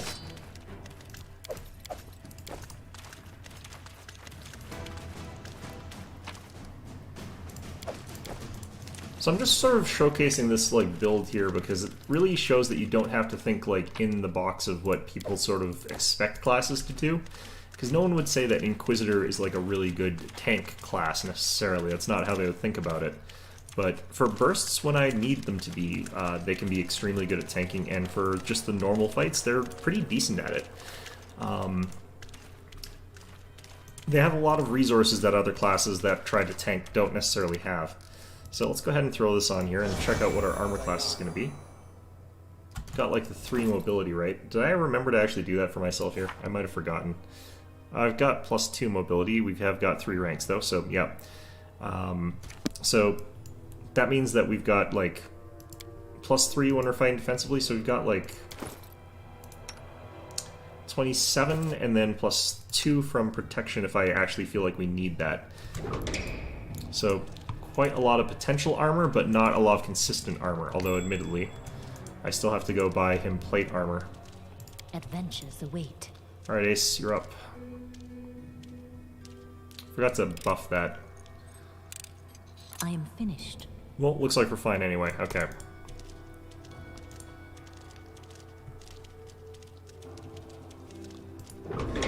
We cannot Oh, be geez. defeated. That's quite an open door. Okay. What would be our best bet here? I kind of want to Bone Shaker that spider.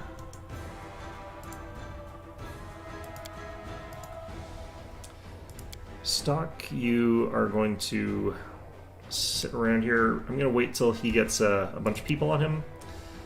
Going to go ahead and summon another thing here. And I want to Burning Arc some of this stuff here.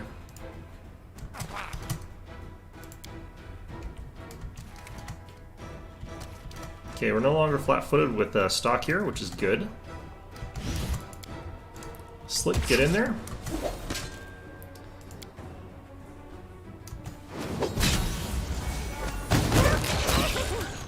Bone Shaker for a lot of damage there. Okay, switch back to this. Ace, get those shots on that one.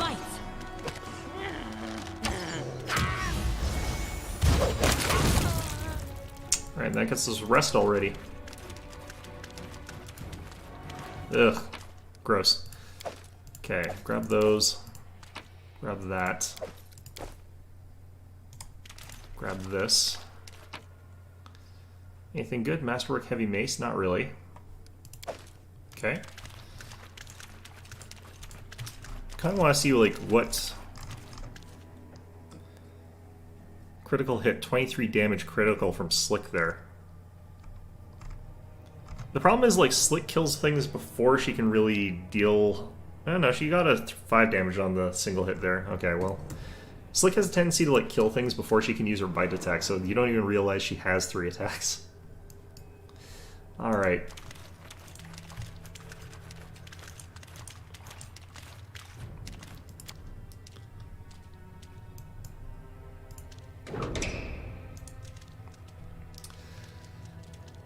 Kind of wonder when the game's gonna start ramping up the fights to the point where I have to use all the buffs that I have at my disposal.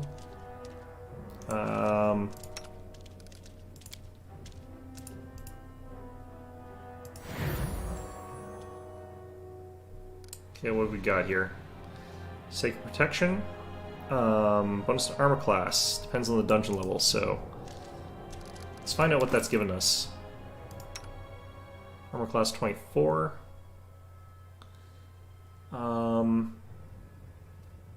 Sacred, it's +1 right now. Okay.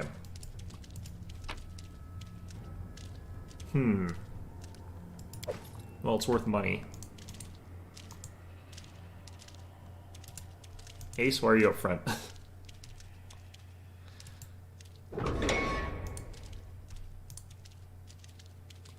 This feels like the sort of spot where we'd encounter a trap. This feels like a trapped hallway, but looks like we're okay.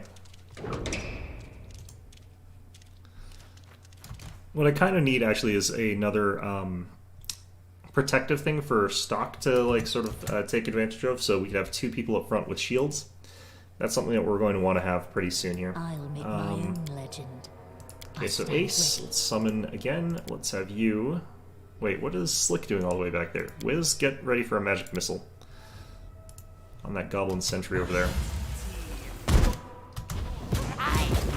3 magic missile shots there. Oops. Slick, you go back. Ace, you go back a bit. I'm gonna channel negative. Okay, Ace, now start doing that. Slick, get ready for...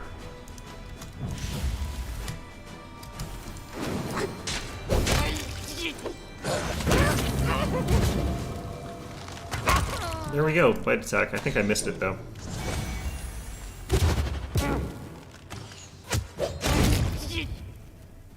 I just realized Slick's moving slower because I've actually got the heavier armor now, so she's moving a bit slower. Only matters when trying to like run down those sort of faster guys there. Or the range guys, rather. Everyone else comes to us. Another ring of protection. Okay, we definitely give that one to Slick here. Not really likely to be that useful for us, honestly, because Slick, if she starts getting hit, is not in the best of positions, but we really want to make sure they're attacking our tanks. Really? Okay, well, this game really gives you a ton of resting spots. I wonder if you can store those up or something like that, although I don't see why you would. Wait, this is the... There's more to explore on this floor. I might as well get everything. Rest took 1 day. Is there a time limit in this dungeon? I don't think there is. Okay, so what we're going to look for here is enough money to get our last party member, which is going to cost even more by the time we actually get to that stupid thing. That's sort of the problem, is like, we gain a bunch of experience points, so we gain levels, but then like the person... Actually, if I got this set correctly, I don't think I have. It doesn't matter as much as we've got 5 people, but... Oh, God damn it. Okay, only active companions. Alright, so we lost a little bit of experience points to that, but it's kind of fine. Do I summon for this? I might as well. I've got 7 of the damn things. Okay.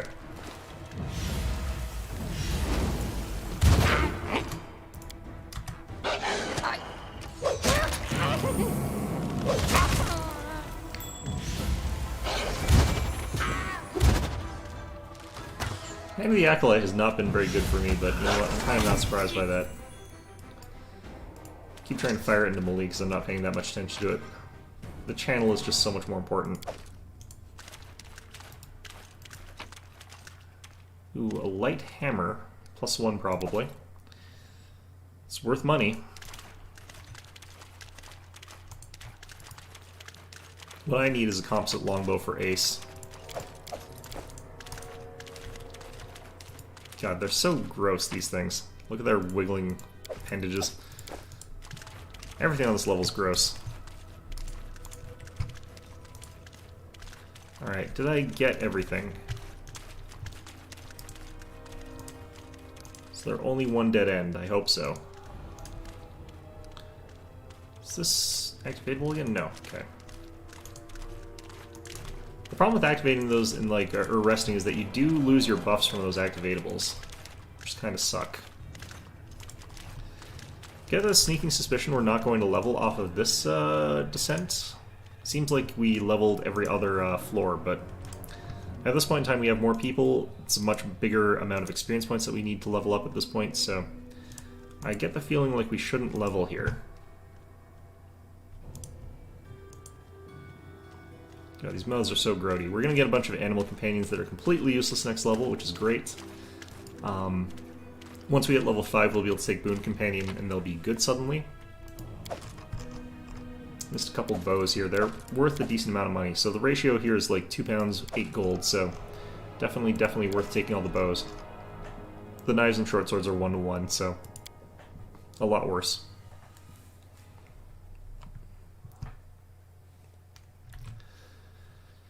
Alright. Well, that's different. Alright, what do we suspect we've got here for wealth? It's practically nothing, really. I don't think I could get much off of that. Alright, and we did not level. Let's see how far away we are. We're actually probably like 1 fight away. That's surprising to me. Getting our last party member is going to be a real pain, because we keep leveling too quickly. Alright, kobolds this floor. Interesting. And they're like electrical kobolds, I guess? Alright, let's have Ace top down a summon. I haven't had to like do any healing or anything like that. This is normal difficulty. Like, normal difficulty seems easy. But We will be victorious! Wiz is capable of just like one-shotting a kobold, which is not that impressive, honestly, but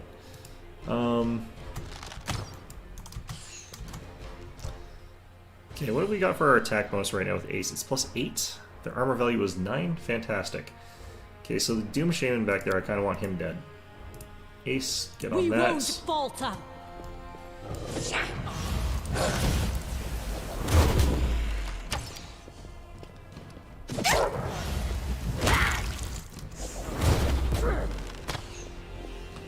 Ace, you're just missing a lot of shots here. Alright. Yep, there's a level. Alright, cool. So, straight cleric again. Gonna go with more wisdom here. Sure, do that. Don't really care. Alright. For you, straight wizard's fine. Straight intelligence. Good enough. Keep our spell specialization on magic missile for this level, although it's not the best level for that. And we'll take things like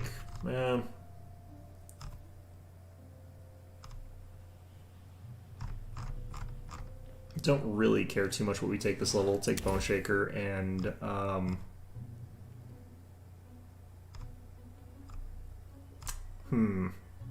see invisibility, I think. Get a little bit of utility on this guy, but he's really just there to cause damage. Oh, I just noticed something. We should move. She has less experience points than the rest of the group, so she started off with less experience.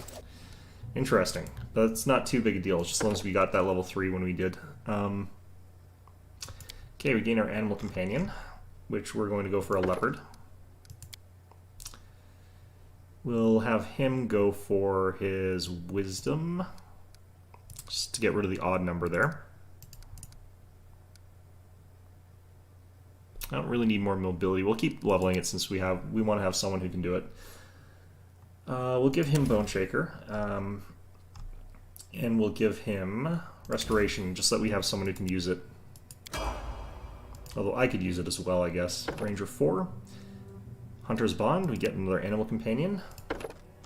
Leopard again, I think. Leopard. This place is all like inside tight corridor sort of stuff, so I feel like it's better to do that. Alright, we'll take that. We'll take Perception, Stealth, Athletics, and we'll ignore our animal companions completely. So the other thing, we do have some spells now. So for her, Lead Blades. Okay, this is going to be really, really hilariously powerful with her eventually, and make it very effective. They really nerfed Acid Maw in this version of the game. Anyway, so for my spells, I haven't really ever run out of spells or even come close to it, so it's kind of tricky figuring out what we want here. I barely cast my spells. We'll take another Shield of Faith, actually. Another Bone Shaker, maybe? Feeling like another Bone Shaker is actually fine. It's just a good, reliable damage spell.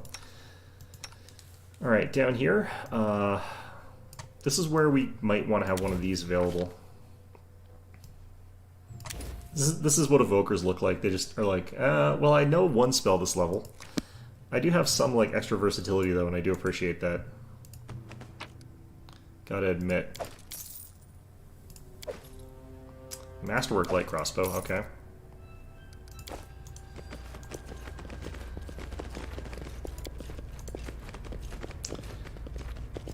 So with these two little leopards running around, they're pretty useless, but I think they're still a match for like a kobold or something. This lightning effect is really distracting, gotta admit. Okay.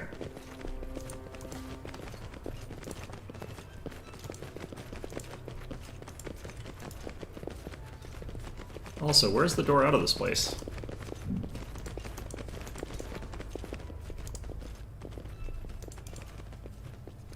Oh, here it is.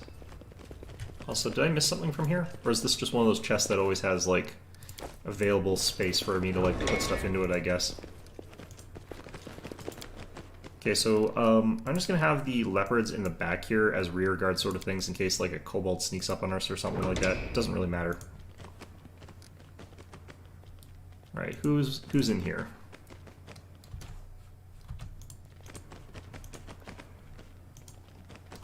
There's a kobold. Alright, so we've already got Adventures await. a summon out. Forwards! I can also cast Divine Favor, sort of show that off a little bit. I guess. Can't cast Lead Blades till we rest.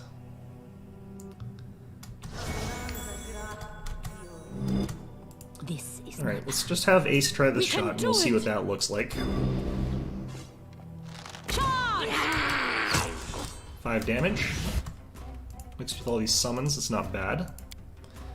Stock, we want to get you over there. Wiz, I want you firing magic missiles at this fella. Slick, let's have you unstealth here.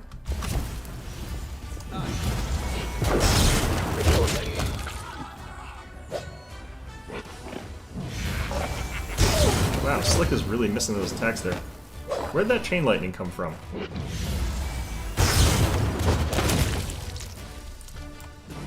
Is that a trap or something?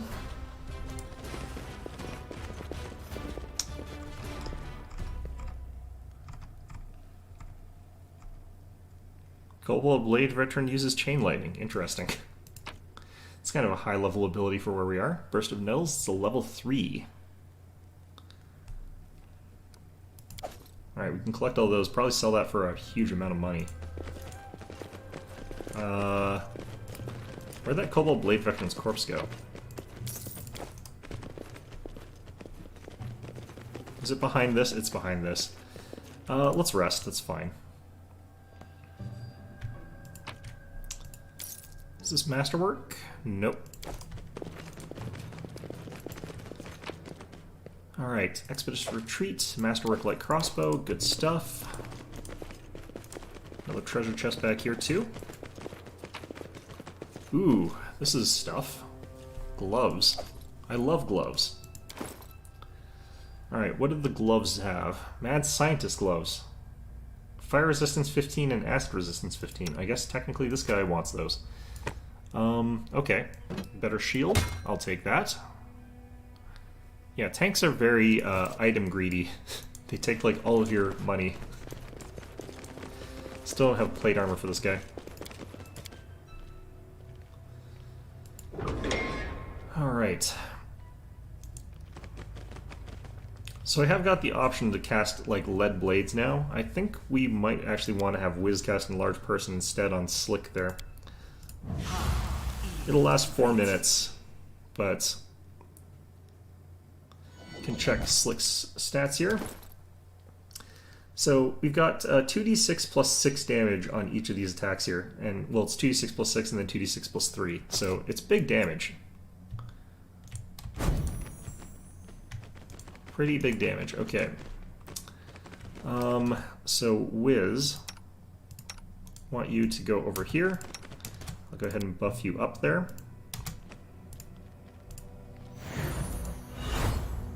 Okay, what do we get here? Energy resistance. I hope that's energy resistance to lightning. Doesn't actually tell me what its value is there. Also have Blessing of the Faithful, which is nice. Is there no treasure in here, though? Looks like it might have just been the buff. Bit of a shame. It's nice that, like, the knowledges at least have some stuff you can do. I feel like this place is not going to have persuasion to be useful ever. Alright. Ah, alright. I'll make my own legend. I stand ready. You'll have Ace cancel and just We should move. get the +2. It is done. There's our level on our ranger there, or our archer here. So we're just about at Bane, which is going to be good. Go for +1 dex. And for the spells here, it really doesn't matter as much. We'll take Aid potentially, I think. Already have some of those things there. Yeah, we'll take Aid. We'll take... Find Traps might be useful to have on somebody in this context, but I don't think so. I think we'll take Resist Energy.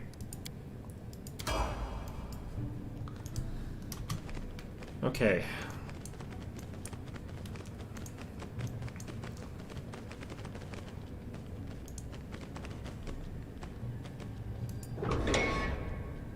Alright, got a bunch of kobolds running around again.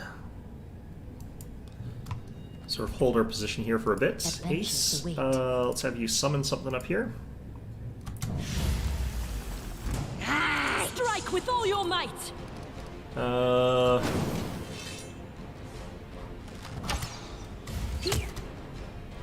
It's Doomsayer up there. Let's actually cast a real magic missile on him. Slick, let's have you go after that kobold. Ooh. Alright, well that killed our kobold real quick there. Or our wolf real quick. And do we want to summon another one? Kind of do.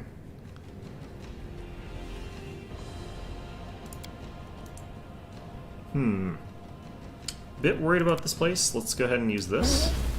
Although we have energy resistance right now, so... Why am I walking up like this? What am I doing here? Alright, cool. Wonder if they have like a weird retributive aura or something like that. Either way. Before we rest, I want to try and like get Slick to see what she's like when she's got Lead Blades cast. See if it actually does stack. It is supposed to. It is supposed to. No treasure here. Oh. A little bit of door over here, huh? A stealthy approach. Okay, what do we got going on in here? Kobold Blade Veteran. Alright, Wiz, give him the old 1, 2, 3. This is my path. Ace, We get won't firing. falter! Don't think we're really in any sort of trouble with this one. Ace got a nice hit there as well. They're all coming in after stock there. Good. I think by the time they get in range, all of that'll be ready.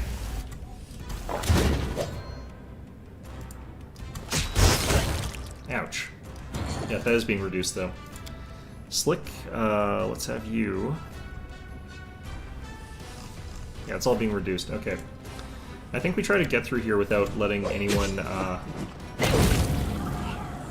without resting, because we want to keep that buff more than we want to rest. Which means I might not get the enlarged person lead blades thing checked, but I think we just do that next fight regardless. What's that helm do? Tight helmet again? Yeah, those are garbage. At least it's worth a lot of money, though. Ooh. Alright, so we have lost a little bit of health here. I I'll can make community my own domain legend. healing touch this guy. Nice amount. We have a lot of healing with this composition.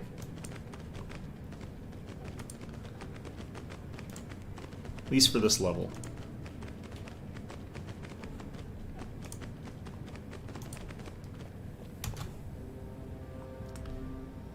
Okay, so I want to hit that guy. Kobold Alchemist Apprentices usually cast Shield.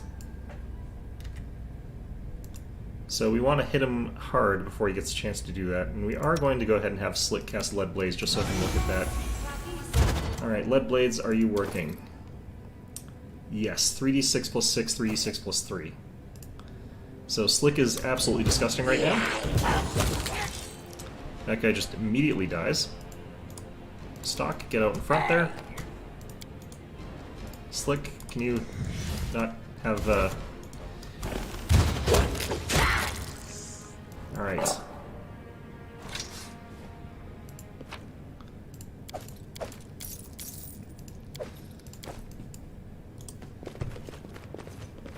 Oh, there's the exit. Okay, we don't want that yet. So it is nice to confirm that Lead Blades and Enlarge works together, because like the amount of extra damage that Slick is capable of doing thanks to that is kind of gross. I am finished. Ooh, Elven Curve Blade, Tongi, Liquor. Cool. Okay. A ring. What is that ring? Ring of Natural Born Commander. That is +3 in Persuasion. Alright, well, we'll equip it, but I get the feeling we'll probably sell that. We might run into that, like, off chance that I actually need to make a Persuasion check, and I'm going to be real pissed off. But, you know, whatever. Alright, so we don't go for the exit just yet. I think we lost our Lead Blades, because that has a shorter duration than other spells. It's only got a round, or minutes per level duration, but Rangers only have, like, caster level, or is level -3, so I think we missed a door back somewhere. Did we not?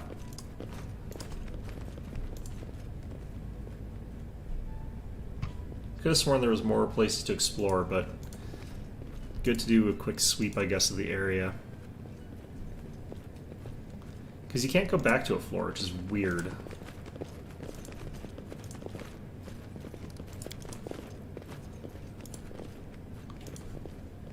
Well, I guess it kind of makes sense, but it does mean if you miss some stuff, you could end up being a little bit screwed because you don't have, like, the money for it. Money or experience, really. Okay. I feel like we're good here. I could probably just, like, send one person with high perception to do these checks here. Alright.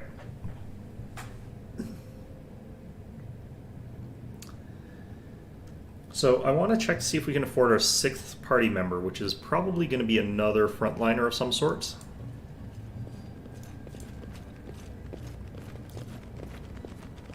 Could also make our last party member be something like, a...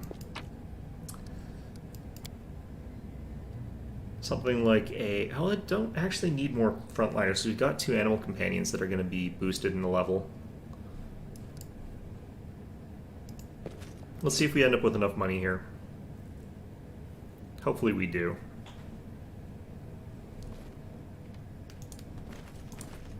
Oh, it looks like my laptop finally... Took hours, but my laptop is suddenly willing to somewhat cooperate. Nope, never mind, it's still frozen. Okay. I've sort of been tapping back and forth a lot here, trying to figure out what's going on. Gain 15,000 experience, wow, okay. That was generous. Alright, honest guy, give me what you can give me. Okay, so a mithril breastplate, oh, that's mithril. I think we still chuck it. Actually, no, this should have less speed penalty. So I think we actually keep that. Burst of Nose, we sell that. It's worth a lot. Light Hammer +1. Hide Armor +1. Mastercrafted Weapons. We did not come out of this with very much money. Mage Armor Potions, we'll sell all of those. Sell that. Sell that. I'm gonna sell all of our potions of Cure Light Wounds, which is blasphemy, I'm sure.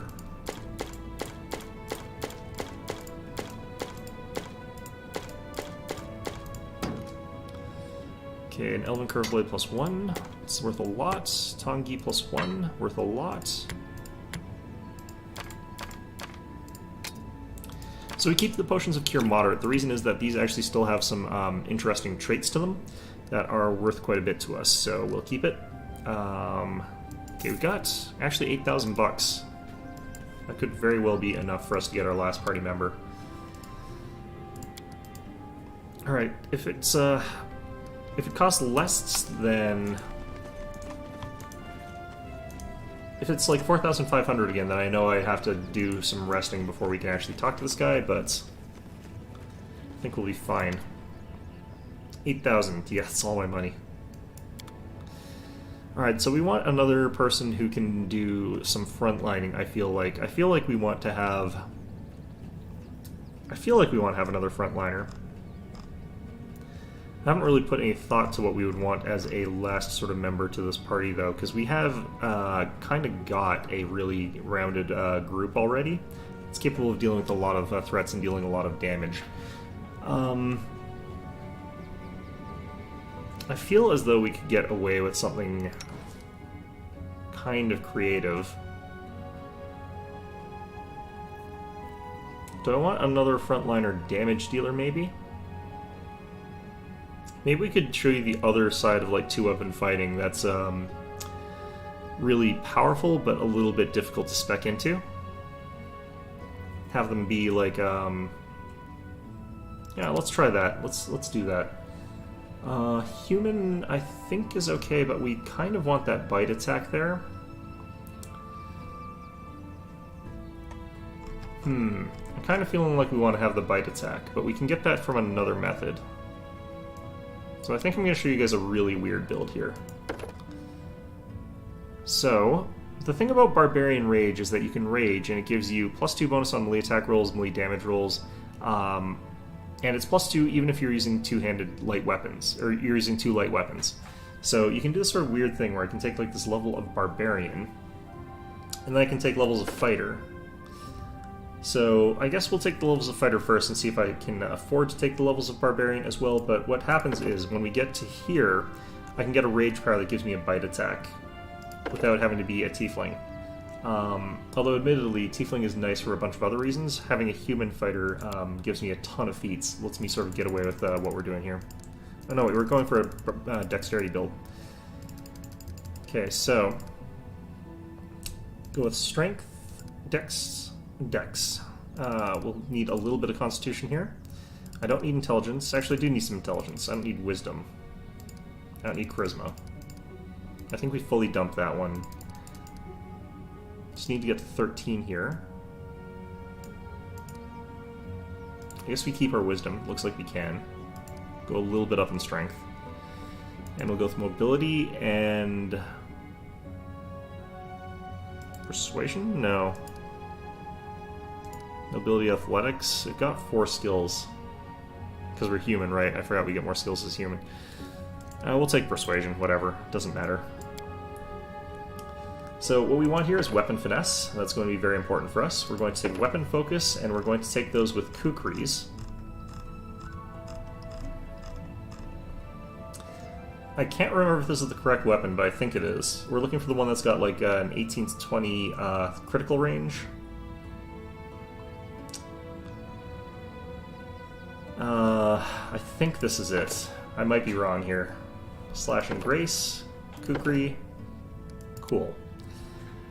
So, I'm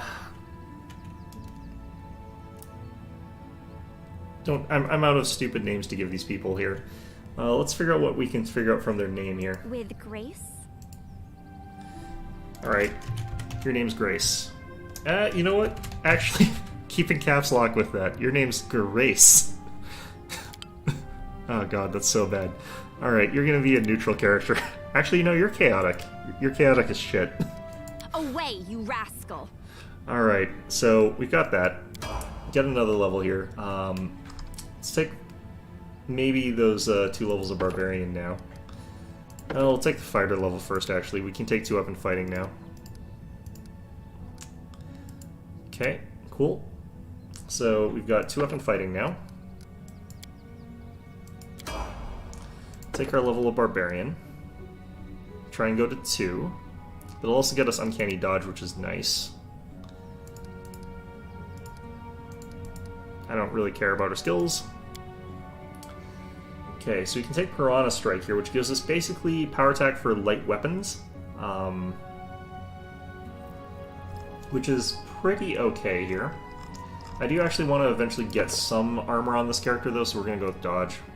Could also go with Double Slice, which doesn't really make any sense because we're not doing strength damage. Could take Extra Rage, which would be potentially pretty good. Precise Strike is good in this case, but we get it from stock if I actually ever bother to activate it because I'm too lazy to actually use my abilities. Everything dies in like 1-2 hits, so it doesn't really matter. Let's take... Actually, we can take Combat Expertise now. That's what I took that for, but we don't need that right now. So let's go ahead and take Dodge. Alright, it's complete level there. So Barbarian again. And still don't care about our skills. Oh, right, and this. More Dex. So, we can take Beast Totem Lesser, gets us Claws, or we could take Animal Fury, which gets us the Bites. So this is weaker than the Tiefling's Bite, but that's what we're going to take here. Is this only when I'm raging? Yeah, while raging. That's fine, though. Alright.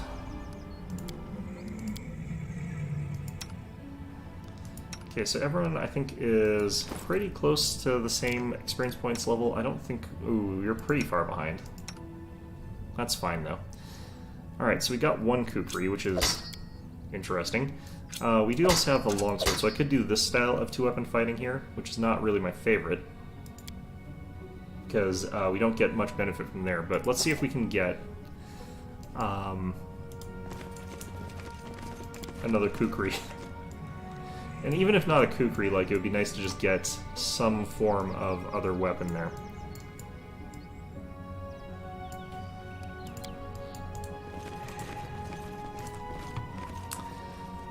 Some other kind of light weapon. Maybe I can even, like, have a dagger. Got this random-ass longbow we can get rid of. Although Grace could do well with the longbow, I suppose. Actually, our archer's not using a longbow. She's using a short bow for some reason. Oh no, that is a longbow. Okay. I need a composite, though. Alright. Let's sell these things.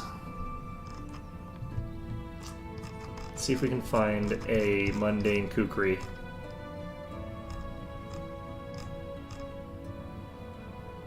Masterwork Kukri. Costs more than I can afford. Great. Well, we're going in without that then. Could also just single weapon fight with Kukris right now, but... or a Kukri, but... all we need is like 300 bucks. We'll have enough from this floor. Pretty guaranteed. Alright, accepts, and it really doesn't matter what we do with our experience distribution anymore. It is really annoying that I don't get the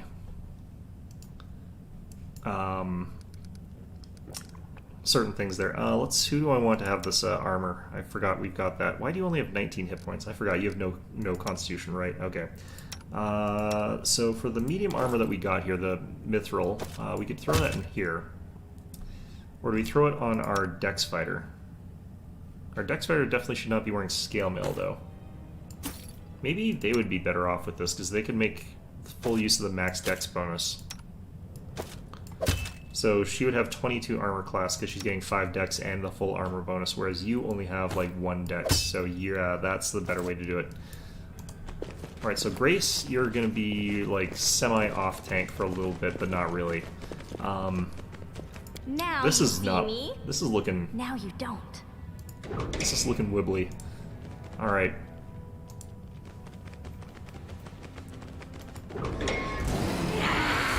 Well, that's a fight.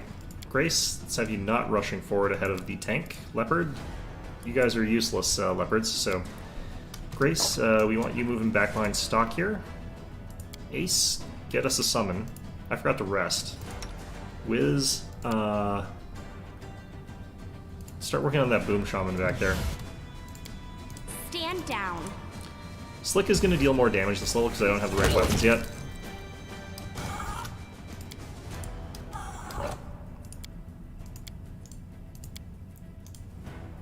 Okay, I'm going to cast actually Channel. Slick's just going to take some hits here. You offend me. Or she's going to murder this guy before he can really do much. Cool.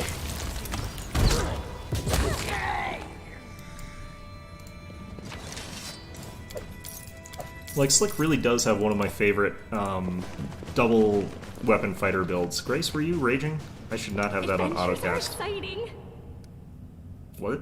I don't think that is on autocast. Interesting. Alright. In any event, we could top off a little bit. I think we took 2 damage. Okay, on 2 of you guys. Okay. I think we're actually fine then. Grace has a ton of hit points, so she can actually, like, deal with being hit a lot anyway, so... Wait, is there a chest in here? No treasure chest? No 400 gold so I can leave, come back? It's another kukri. Also, did I pick the right weapon? That's another important thing to question. 1820, yes, okay. The other thing I need to do with that is I actually have to, I'm not proficient with it right yet, so we're gonna have to deal with that later. That's fine, though.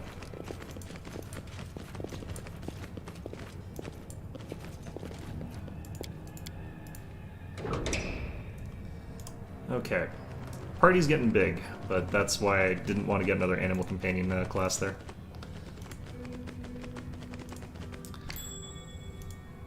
Alright, Ace, you're up.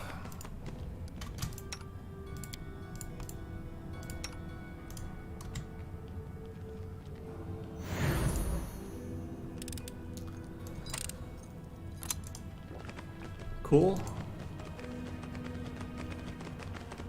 Ace, probably get to the back. You've got no hit points.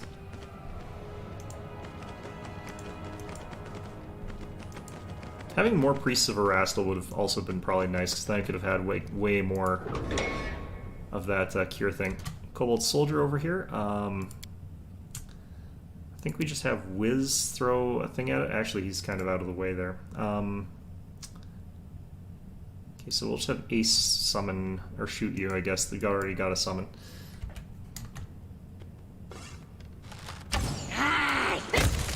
Alright, cool.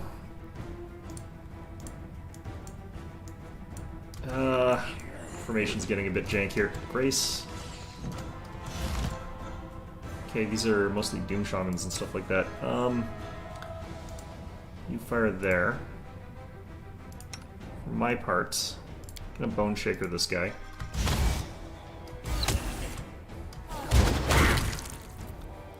Nice. Grace, I want to see you charge.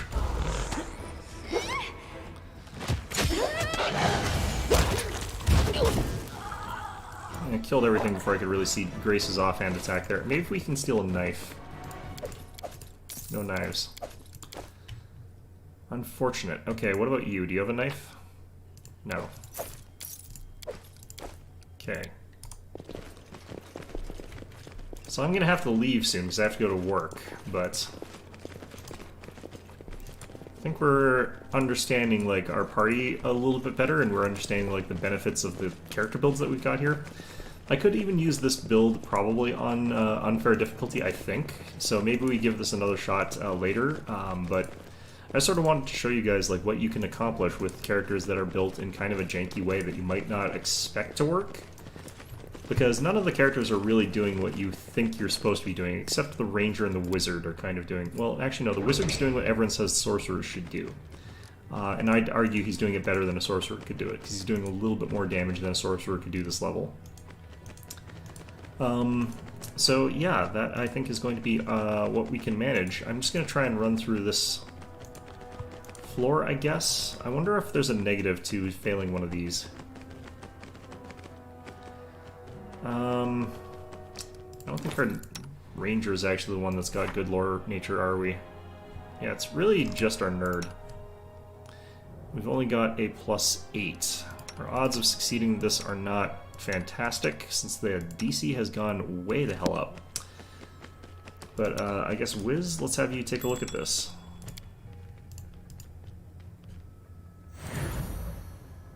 Nope, failed. Alright.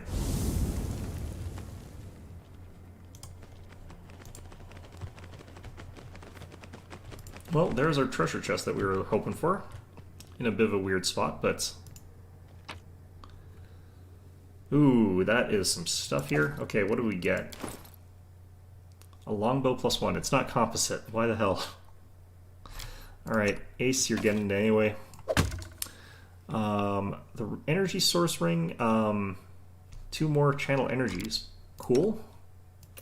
It's like a major source of our damage output. Bracers of armor, that's garbage, I don't care. Fantastic. Okay. Well, let's do another scour of this place here. There might be something I missed somewhere.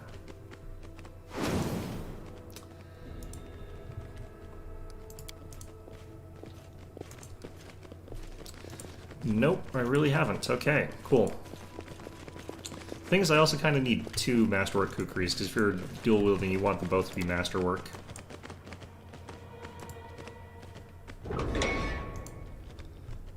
If I was using a Lawful build instead of our Barbarian build, I could also take Monk, so I could have that for the Kukri proficiency. It would get me like 3 free feats, basically. It would get me Dodge, Improved Unarmed Strike for Crane Stance, which we might want to take with this build. We probably actually want to take that with this build, because it would let us deal with a lot more enemies that are attacking her. And like I said, we kind of want Grace to be a frontliner. Kobold Doom Shaman again. I still haven't had a chance to rest. Let's just Bone Shaker this guy to death. I don't want you doing this on autocast, let's just have you cast it. Is there trouble?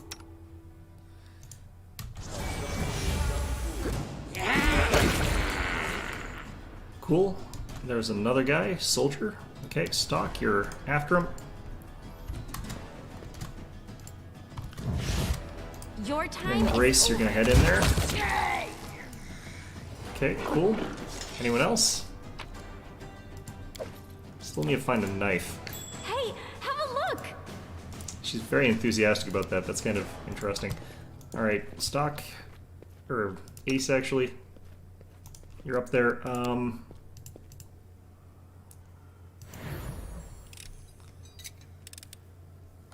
What I might do is go for like another run where I'm like on the harder difficulty. Might not go unfair, but like with the exact same type of composition in terms of like party roles, but using different classes and showing sort of like how that sort of affects what you're doing. I might not use two weapon fighters either, because that's kind of a waste actually. I should have done it where like I had a different type of fighter here, like a two-handed fighter.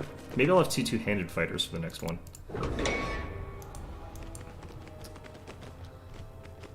Oh, there are a bunch of kobolds in here. Cool. Where's Ace? Let's have you summon. For me, I'm going to go ahead and start channeling soon.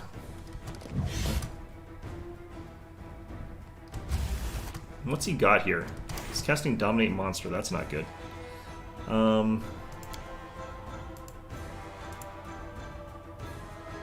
Wiz is in trouble here. Slick, get over here.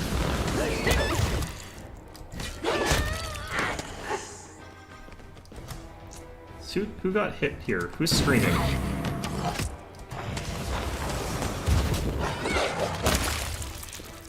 Good job, Slick. Alright.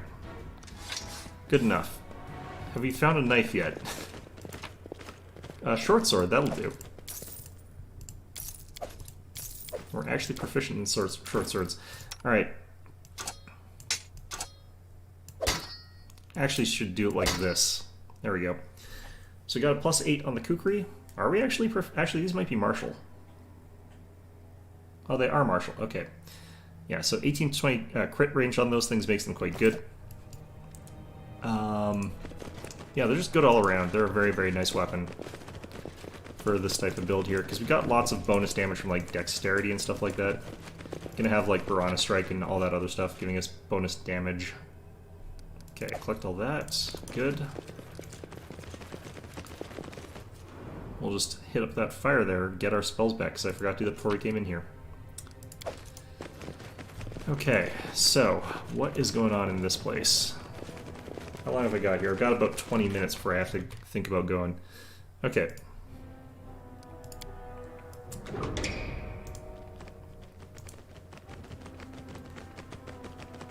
Let's keep heading through here. Cobalt soldiers. Slick, you're too far forward there. I kind of want to give Slick some more buffs, but I think we'll just continue rolling through here. The world is full of wonder. That's lovely. Ace, I'm going to have you do this. Come at me, I dare you. Okay, so Slick, get chopping, Slick. Look at her go. So good. Alright, we don't have Slashing Grace with our secondary weapon on Grace yet. So, yeah, that's why we need a second one of those weapons there. I also have the, like, levels. I should be getting, like, weapon specialization pretty soon. Actually, no, I don't have enough levels of fighter. I need 4 fighter before I can do that. I think, honestly, like, getting that level of Barbarian does set us behind in a lot of ways, but it's kind of funny, so I don't mind it. Alright, I think what we do is we go outside and we get our Masterwork Kukris now. I think that's what we do. If we could level soon, that would be also lovely, but we're still... actually, no, we'll probably level on going down the floor.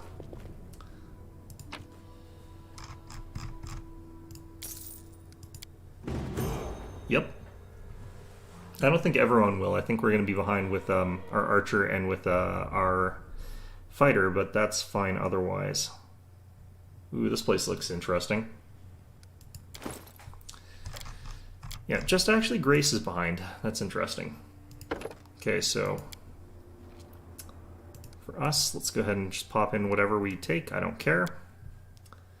And at this point in time, we've got access to Spell Focus Evocation. We're going to take Greater Spell Focus Evocation. And we have access to Fireballs this level, which is nice.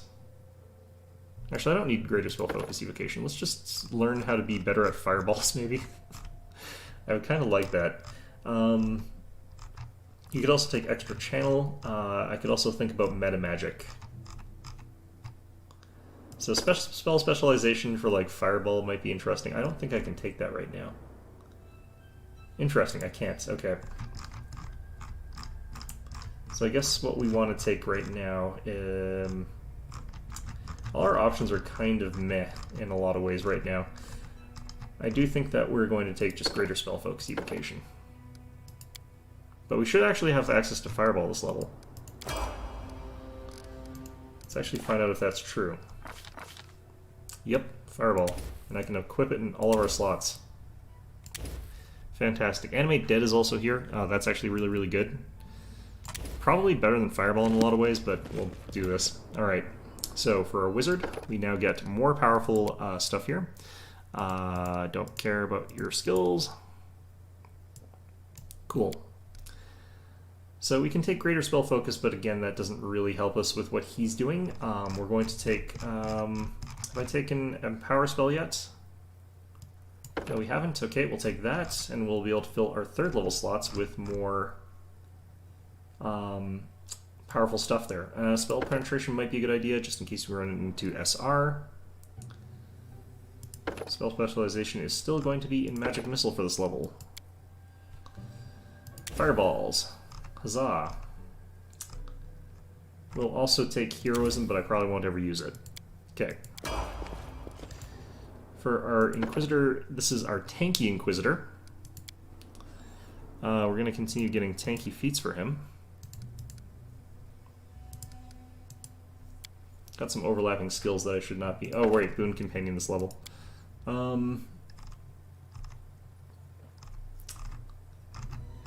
feel like we take aid here. I don't really think it's that important for us, but we'll take it.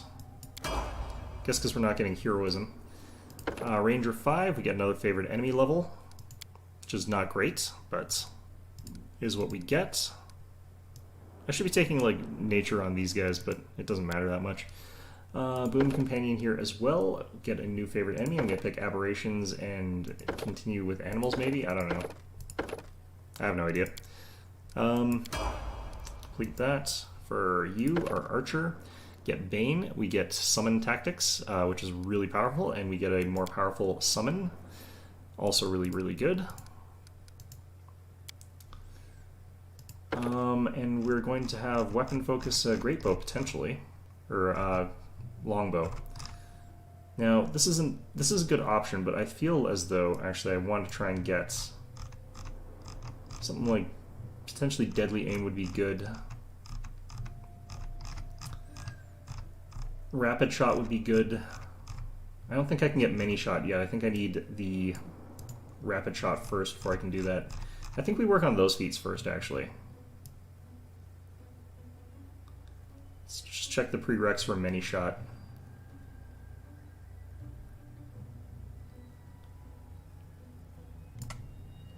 Yeah, Rapid Shot, and base attack bonus 6, but we'll get Rapid Shot now. Okay, cool.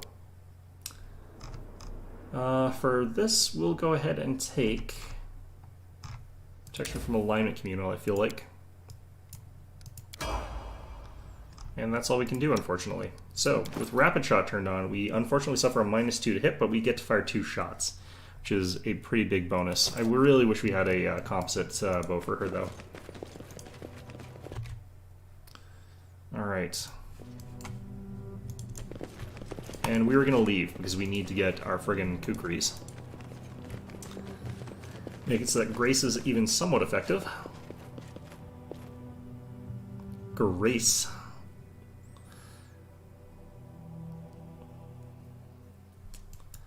Yeah, I don't know. I feel as though like Barbarian is underrated for that type of build. Everyone would take Monk, but well, I do agree that Monk is really powerful for that. All it really gets you is that like, because you're missing out on Flurry. All it really gets you is the feats, which you can get faster through Monk than other ways. I think we basically sell everything here. Yeah, I'm just gonna sell everything. We have Restoration in the party, we have a Cleric in the party. Don't need any of this stuff. Alright, so I can't afford like anything fancy there. We can get a Masterwork Composite Longbow. I think this is actually better than a Magic Bow. So we're gonna get that. And we're going to pick up another 2 kukris, because the first one we got is not Masterwork.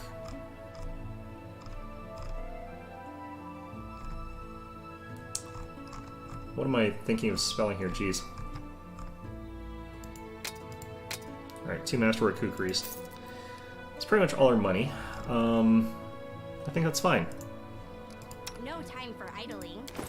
So for Grace over here, we get to replace her un-Masterwork kukri with a Masterwork one, and that with another one. So our damage should go up once we switch out here and look again. A smile goes a long way. Why do I not have Slashing Grace here? Is it just not working, or what? Slashing Grace Kukri.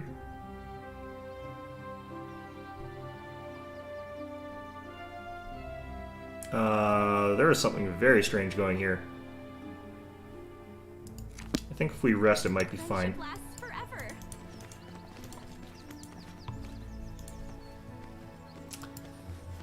Alright. So she's very much a, like, smile while slitting your throat open with the kukri kind of person. Let's see if that fixed it, because there's something going wrong here. Very strange. Okay. What is going wrong here? Okay, so we have Simple Weapon Proficiency, we have Weapon Finesse, we have Weapon Focus. Why am I not getting the benefit of this right now? think maybe load reload sort of situation here. Might also just be bugged. I don't think it is, though. I've had it work for me before for other characters. But like I said, we're probably about the point where I have to go, and what we're probably going to do is try this again, like with a... Oh, shit. No time for idling. Alright, well, what's going on here? Got still D4 minus 1 on that. It's definitely something wrong here.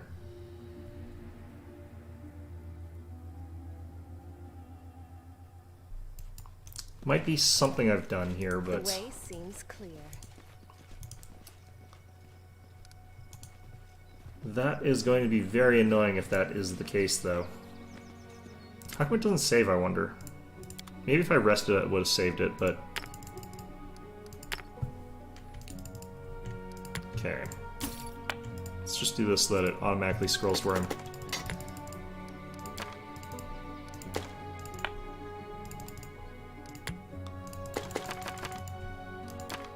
There we go. Wonder why those don't stack. Alright. So... Masterwork composite longbow.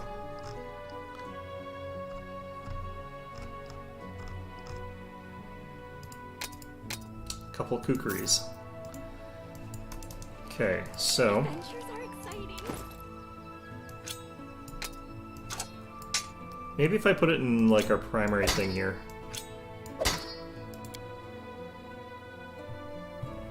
Alright, now we're gonna try resting, see if any of that fixes it. This is all very irritating. Quiet footsteps. If I could get this to work, it would be simple actually file quite goes a strong, long but way. if it's bugged like this, then we're looking at a lot of lost opportunity cost. I wonder what specifically it is about what's going on here is not working.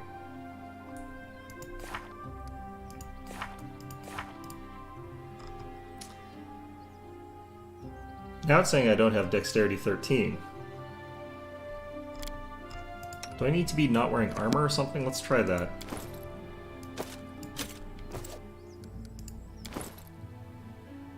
That has nothing to do with it. Okay.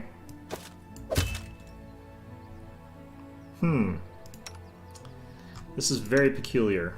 I've never seen this bug before. Ah, maybe two-weapon fighting is what does this. That shouldn't do that, though. We'll find out what that looks like in combat logs, I guess. If it's in secondary hand, it does D4 minus 1.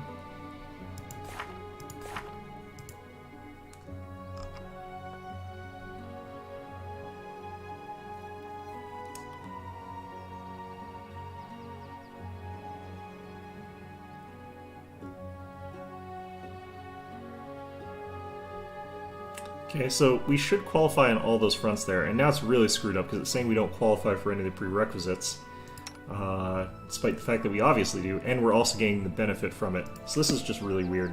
Friendship lasts forever. Might have to do another thing here to get all the benefits that we want out of this build, but we'll find out later. Precisely. Alright.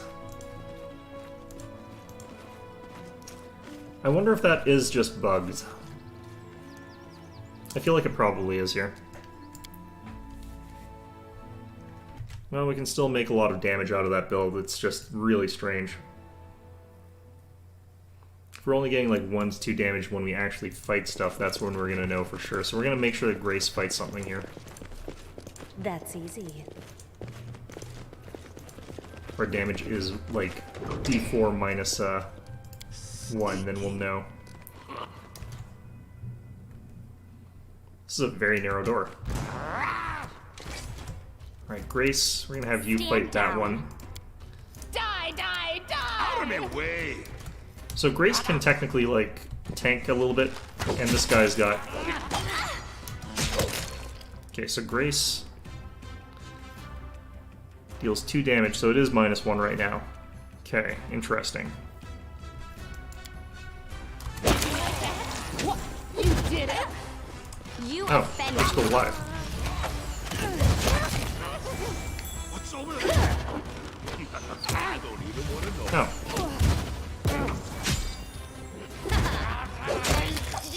I wonder if that's happening for both her hands.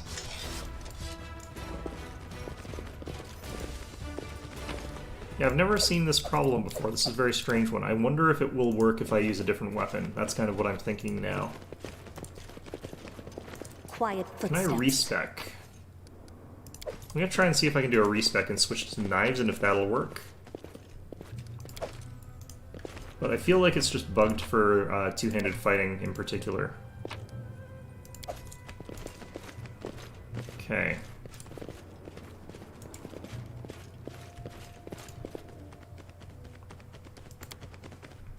Actually, we want the leopards sort of up front now that they're big.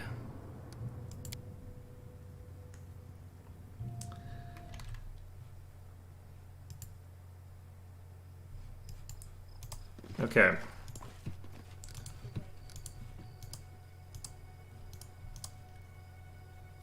Might have to be that I have to go through and get the slashing thing through Rogue, because I know that one works with Kukris. I don't know if it works as two-weapon fighting, though, because that seems to be the problem. Can I respec?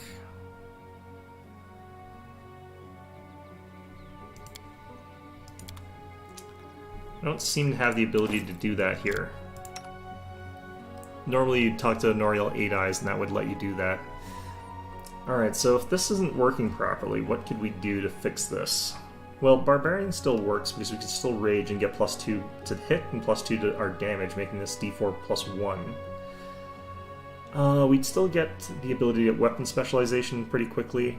I think the fact that we're not getting our dexterity to damage, though, really damages this build. I find this very strange. Let's do that, and then...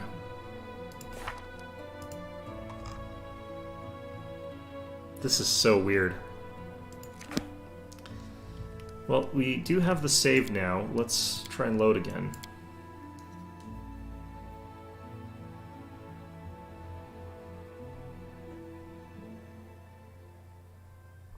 Oh, damn it. Brings us here again. Interesting. Still like that. Okay. What are you? Dimension Door Mass. Interesting.